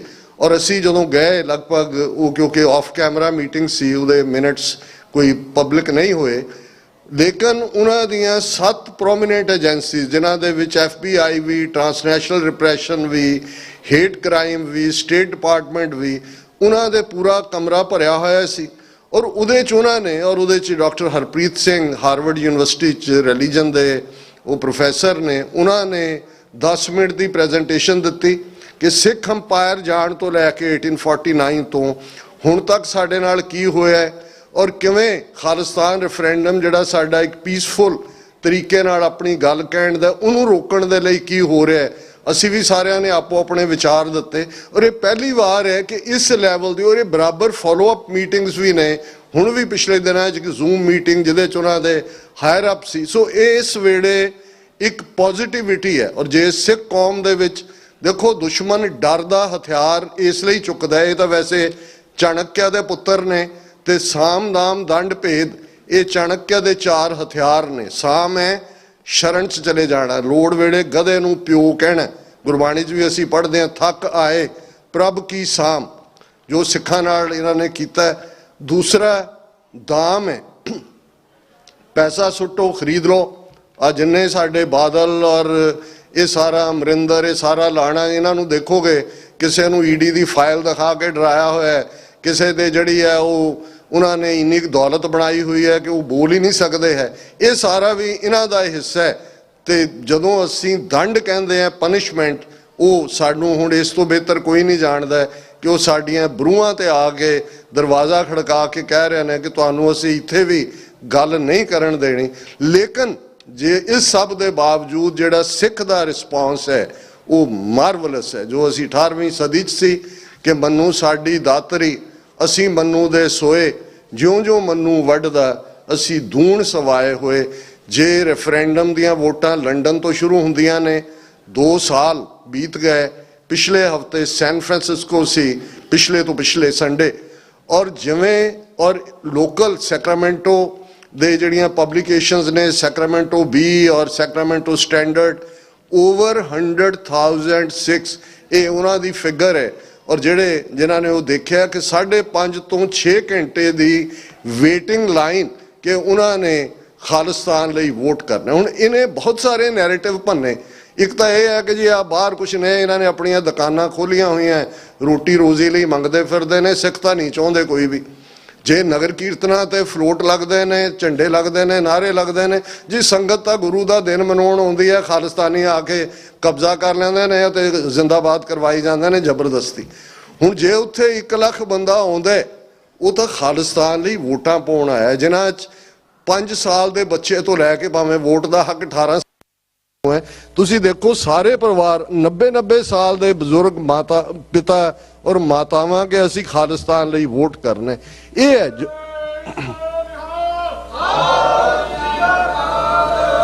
ये है जदों कौमां जागदियां ने। और ये लफज हरजिंदर सिंह जिंदा, सुखदेव सिंह सुक्खा ने जिहड़े प्रेजिडेंट ऑफ इंडिया नूं अपना लैटर लिखिया सी पूना जेल तो अपनी शहादत तो पहला कि when the nations are awake history shivers, कि जदों कौमां खलो जांदियां ने, कौमां जाग पैंदियां ने, वो इतिहास नूं कंबणी छेड़ दिंदियां ने। असीं पहलां भी ये करके दिखाया होया है। असीं मुगलिया राज दी जड़ पुट्टी, अफगान धाड़वियां नूं दरा खैबर पार धक्किया, अंग्रेज़ कोलोनीअलिस्ट नूं 98 साल वो पंजाब ते राज कर सके, पर उन्हां दे पैरां थल्ले अंगियार ही मंगदे रहे। हमेशा वो सिखां नूं पैंपर करन दे यतन च भी रहे, पनिश करन दे यतन च भी रहे। ते ये किहदे पानी हार ने जिन्हां ने 1000 साल दी गुलामी जिल्लत दे विच भी ये श्लोक घड़े हुए सी, दिलीश्वरो ईश्वरो, कि दिल्ली दा बादशाही रब है। असीं जिस गुरु नानक दे सिख हैं, उन्होंने एमनाबाद शहर च खलो के बाबर दी फौज नूं पाप दी जंज कहंदियां भी ये कहा सी कि सच की बाणी नानक आखे, सच सुनाए सी, सच की बेला। असीं सच हक इंसाफ दे रस्ते दे पांधे हैं। साडा रस्ता सच दा है। इस रस्ते ते तुरना ही साडी रूहानियत है, इस रस्ते ते तुरना ही साडी बंदगी है। यही दिलों मुहब्बत है जिस रस्ते ते, यही साडा बंदगी दा इबादत दा तरीका है कि जंग दे मैदान दे विच भी जिन्हों 10वें पातशाह ने फरमाया, धन जियो तह को जग में मुख ते हर, चित में जुद विचारे, दे अनित न नित रहे, जस नाव चढ़े भव सागर तारे, धीरज धाम बनाए यह तन, बुद्ध सो दीपक ज्यों उजियारे। कि अकल intellect shining like the candle light, बुद्ध सो दीपक ज्यों उजियारे, ज्ञाने की बढ़नी मनो हाथ ले, कातरता कुतवार बुहारे। साडे हाथ च ज्ञान दा बरछ है। असी गुरु नानक दे सिख हैं ते सतगुरु रहमत करनगे। सरदार कपूर सिंह जिहड़े 20वीं सदी दे महान सिख फिलोसफर होए, ते जदों असीं संत जरनैल सिंह जी खालसा पिंडरां वालियां दी गल करदे, इन्हां दोनां दे मैंशन तो बिना मेरी कोई प्रेजेंटेशन कंप्लीट नहीं हुंदी। संत पिंडरां वालियां दा ये संदेश कि खालसा जी शहीदां दे खून दा हक लैणे, ते शहीदां दे खून दा हक उस धरती ते होए शहीद ने जां कैनेडा दी धरती ते भाई हरदीप सिंह निज्जर दा डुलिया खून है, उन्हां दे डुले खून दा हक खालिस्तान दी प्राप्ति दे नाल जुड़िया होया है। ते सर कपूर सिंह जिहड़े अक्सर याद दहानी करवांदे सी कि गुरु कलगीधर पातशाह दा इकरारनामा है अपने पंथ दे नाल, पंथ खालसा खेती मेरी हों संभाल करूं तिस केरी। गुरु ने बेकरे नहीं रहन देना पंथ नूं। साडा रिजॉल्व, साडी डिटरमीनेशन, साडा मनोबल, साडी चढ़दी कला बिल्कुल दिने रात यही होनी चाहिए है कि असी दरियाए जमुना तो वाघा तक independent sovereign nation Khalistan liberate करवाना है। वो दिन दूर नहीं जदों यूनाइटेड नेशनस के न्यूयॉर्क हैडकुआटर के बाहर 193 मुल्कों के नाल खालिस्तान का 194 मुल्क का झंडा भी झूलेगा। किसी भी भुल चुक लई मुआफ़ी। वाहिगुरू जी का खालसा, वाहिगुरू जी की फतेह।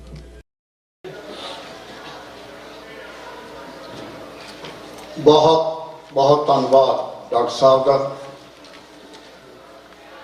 सिर्फ यही कह सकते हैं गुरुद्वारा सिंह सभा दी, जिवें मैं पहला भी कहा, साडे परिवारक मैंबर ने साडे साहिब श्री गुरु ग्रंथ साहब जी अगे हमेशा ये अरदास है कि काल पुरख इन्हां तो इस तरह सेवा लैंदा रहे कि जिस तरह पंथ बसे मैं उजड़ा मन चौक हनेरा। आपां पढ़दे तां हुंदे आ, पर इहो जिहियां शख्सियतां जिन्हां विचों मैं भी हाँ जिन्हें जीवन बदले गए ने। अकाल पुरख इन्हां ते इस तरह मेहर रखे। हुण मैं डॉक्टर साहब नूं बेनती करूँगा कि गुरुद्वारा सिंह सभा की संगत वालों ਸਰੋਪਾ ਲੈਣ जी।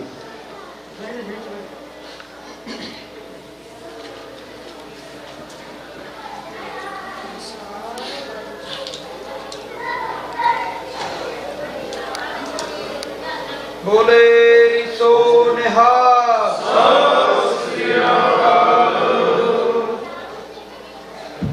ते अज अपनी संगत दे विच सिख कौम दे महान शहीद लखविंदर सिंह लखा जो खालिस्तान कमांडो फोर्स का जिन्हों भाई पंजवड़े ने डॉक्टर साहब ने गल की है, संगरूर जिले का एरिया कमांडर बनाया होया सी, जिन्हां दी शहादत इस जालम सरकार वालों उसने आर्मी दे विच भी पहला गया, पर कौम की सिक्खी की सेवा करने लई वो मैदाने जंग दे विच जिन्हें बहुत सेवा निभाइया ने। शहादत वही अगस्त 1992 जो हुई है, पंजाब दी अखबारां दे विच भी बहुत बड़ी रिपोर्ट आई है। उसकी बेटी रमनदीप कौर इत्थे आए ने, जिवें डॉक्टर साहब ने कहा कल जो गुरु दशमेश पिता के सपुत्र ते सपुत्री का आनंद कारज होया, इहदे विच भाई मट्टू ने, जसवीर सिंह मट्टू ने ते भाई गोविंदर सिंह होना ने जो सेवा निभाई है, ये भी उन्होंने उत्थों लियाउण लई हरदीप सिंह गिल जिन्होंने चाचा जी ने भी शहादत दी है, भाई गोविंदर सिंह का छोटा भरा सी। ये शहीदों के परिवार साडे लिए एक चानण मुनारा ने। मैं बेटी रमनदीप नूं बेनती करूँगा कि वो गुरुद्वारा सिंह सभा की संगत वालों डॉक्टर साहब तो सरोपा लैण जी। बेटी रमनदीप कौर।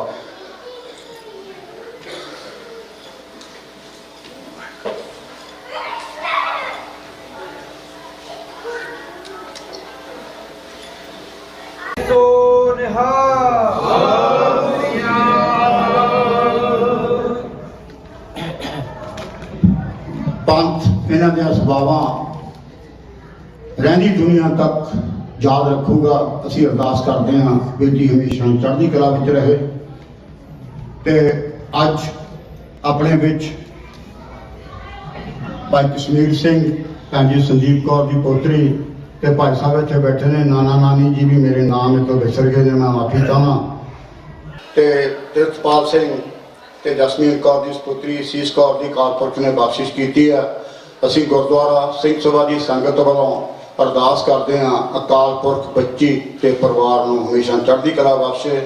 जिस तरह डॉक्टर साहब इत्थे आए ने, साडे परिवार के मैंबर स्पैशल तौर पर शादी में आए ने, चाहे कल जो एक परंपरा होंदी है आनंद कार के समय इसी सरोपा दिता सी, पर मैं अमनवीर सिंह ते बच्ची रीत कौर नूं बेनती करूँगा कि अज दीवान दे विच वो गुरुद्वारा सिंह सभा की संगत वालों सरोपा लैण जी। अमनवीर सिंह ते रीत कौर। बोले सो निहाल। बोले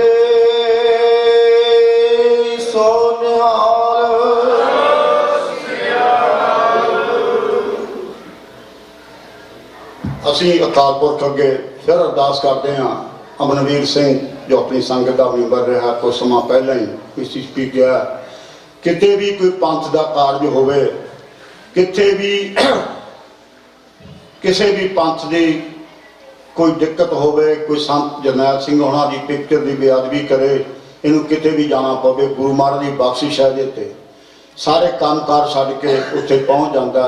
ਤਾਂ ਹੀ ਕਿਹਾ ਕਿ ਜਿਨ੍ਹਾਂ ਦੇ ਕੋਲ ਇਹੋ ਜਿਹੇ ਸਿੰਘ ਹੋਣ, ਜਿਵੇਂ ਡਾਕਟਰ ਸਾਹਿਬ ਨੇ ਦੱਸਿਆ 1,27,000 ਵੋਟ ਪਈ ਹੈ। ਭਾਈ ਗੁਰਮੇਲ ਸਿੰਘ ਵੀ ਉੱਥੇ ਗਏ ਹੋਏ ਸੀ ਤੇ ਕੱਲ ਸਿੰਘ ਆਏ ਸੀ, ਉਹ ਵੀ ਉੱਥੇ ਗਏ ਹੋਏ ਸੀ। ਉਹ ਦੱਸਦੇ ਨੇ ਕਿ ਅਸੀਂ ਕਿੰਨੀਆਂ ਬੱਸਾਂ ਰਾਹ ਚੋਂ ਮੋੜੀਆਂ ਨੇ, ਕਿ ਹੁਣ ਸਮਾਂ ਹੋ ਗਿਆ 12 ਵਜੇ ਤੋਂ ਬਾਅਦ ਤੁਹਾਡਾ ਨੰਬਰ ਨਹੀਂ ਆ ਸਕਦਾ। 30,000 ਤੋਂ ਉੱਪਰ ਬੰਦਾ ਜੇ ਲਾਈਨ ਵਿੱਚ ਖੜਾ ਸੀ ਜਦੋਂ ਟਾਈਮ ਵੋਟਾਂ ਬੰਦ ਹੋਈਆਂ ਨੇ। ਇਹ ਮਹਾਰਾਜ ਦੀ ਬਖਸ਼ਿਸ਼ ਹੈ। ਇਹ ਜਿਵੇਂ ਡਾਕਟਰ ਸਾਹਿਬ ਨੇ ਸਾਰਾ ਕੁਝ ਦੱਸ ਦਿੱਤਾ, ਕੋਈ ਦੱਸਣ ਦੀ ਜ਼ਰੂਰਤ ਨਹੀਂ। ਤੇ ਮੈਂ ਅਕਾਲ ਪੁਰਖ ਦਾ ਫਿਰ ਤੋਂ ਬਹੁਤ ਧੰਨਵਾਦੀ ਹਾਂ। 1985 ਤੋਂ ਗੁਰਦੁਆਰਾ ਸਿੰਘ ਸਭਾ ਹੋਂਦ ਵਿੱਚ ਆਇਆ। 1985 ਤੋਂ ਲੈ ਕੇ ਇਹ ਸ਼ਹੀਦਾਂ ਦੀ ਯਾਦ ਵਿੱਚ ਇਹਨਾਂ ਸ਼ਹੀਦਾਂ ਨੂੰ ਜੋ ਗੁਰੂ ਸਾਹਿਬ ਦਾ ਸਾਨੂੰ ਹੁਕਮ ਹੈ, ਮੈਂ ਹਮੇਸ਼ਾ ਕਹਿਣਾ ਅਸੀਂ ਆਪਣੇ ਵੱਲੋਂ ਕੁਛ ਨਹੀਂ ਕਰਦੇ। ਜੋ ਗੁਰੂ ਗ੍ਰੰਥ ਸਾਹਿਬ ਦੇ ਵਿੱਚ, ਜੋ ਬਾਣੀ ਦੇ ਵਿੱਚ ਦਸੇ ਜਾਮਿਆਂ ਨੇ ਆਪਣੇ ਸਰੀਰ ਤੇ ਹੰਢਾਇਆ, ਜੋ ਮੌਜੂਦਾ ਸਮੇਂ ਵਿੱਚ ਇਸ ਖਾਲਸਾ ਪੰਥ ਦੀ ਜੋ ਆਜ਼ਾਦੀ ਦੀ ਲੜਾਈ ਆ, ਜਿੱਤੋਂ ਖਾਲਸਾ ਹੋਂਦ ਵਿੱਚ ਆਇਆ, ਬਾਗੀ ਜਾਂ ਬਾਦਸ਼ਾਹ, ਇਹ ਸਾਨੂੰ ਹੁਕਮ ਹੈ। ਉਹਦੇ ਲਈ ਇਹ ਸੰਘਰਸ਼ ਜਾਰੀ ਹੈ। ਭਾਗਾਂ ਵਾਲੇ ਵੀ ਹਾਂ। ਇੱਥੇ ਭਾਈ ਪੰਜਵੜ ਦਾ ਪਰਿਵਾਰ ਵੀ ਹੈ। ਇੱਥੇ ਸੇਖੋਂ ਆਪਣੇ ਨਿਰਮਲ ਸਿੰਘ ਸੇਖੋਂ ਦਾ ਛੋਟਾ ਭਰਾ ਸ਼ਹੀਦ ਹੋਇਆ, ਉਹ ਪਰਿਵਾਰ ਵੀ ਹੈ। ਉਹ ਗੁਰਦੁਆਰਾ, ਉਹ ਧਰਤੀ ਭਾਗਾਂ ਵਾਲੀ ਹੁੰਦੀ ਹੈ ਜਿੱਥੇ ਸ਼ਹੀਦਾਂ ਦੇ ਪਰਿਵਾਰ ਵੀ ਆਉਂਦੇ ਆ, ਜਿੱਥੇ ਸ਼ਹੀਦਾਂ ਦੀਆਂ ਪਿਕਚਰਾਂ ਵੀ ਲੱਗੀਆਂ ਹੁੰਦੀਆਂ ਨੇ। ਜਿਵੇਂ ਡਾਕਟਰ ਸਾਹਿਬ ਨੇ ਦੱਸਿਆ ਅਸੀਂ 10 ਜਾਂ 12 ਪਰਿਵਾਰ ਸੀ। ਮੈਨੂੰ ਬਹੁਤ ਸਾਰੇ ਬੰਦਿਆਂ ਨੇ ਪੁੱਛਿਆ ਕਿ ਤੁਸੀਂ ਇਹ ਇੰਨਾ ਕੁਝ ਕਿਵੇਂ ਕਰ ਲਿਆ। ਮੈਂ ਤਾਂ ਆਪਣਾ ਘਰ ਵੀ 18 ਸਾਲ ਬਾਅਦ ਬਣਾਇਆ ਸੀ। ਮੈਂ ਅਪਾਰਟਮੈਂਟ 'ਚ ਹੀ ਰਿਹਾ। ਮੇਰੀ ਜਾਂ ਕਿਸੇ ਦੀ ਔਕਾਤ ਨਹੀਂ ਸੀ। ਇਹਨਾਂ ਸ਼ਹੀਦਾਂ ਦਾ ਪਹਿਰਾ, ਇਹਨਾਂ ਸ਼ਹੀਦਾਂ ਦੀ ਕਿਰਪਾ ਜੋ ਆਪਾਂ ਅੱਜ ਗੁਰਦੁਆਰਾ ਸਿੰਘ ਸਭਾ ਮਾਣ ਰਹੇ ਹਾਂ। ਆਪਾਂ ਇਸ ਤਰ੍ਹਾਂ ਹੀ ਅਰਦਾਸ ਕਰੀਏ, ਆਪਣਾ ਇੱਕ ਪਰਿਵਾਰ ਇਸ ਤਰ੍ਹਾਂ ਬਣਿਆ ਰਹੇ। ਇਹਨਾਂ ਹੀ ਸ਼ਬਦਾਂ ਨਾਲ ਭੁੱਲਾਂ ਚੁੱਕਾਂ ਦੀ ਖਿਮਾ। ਵਾਹਿਗੁਰੂ ਜੀ ਕਾ ਖਾਲਸਾ।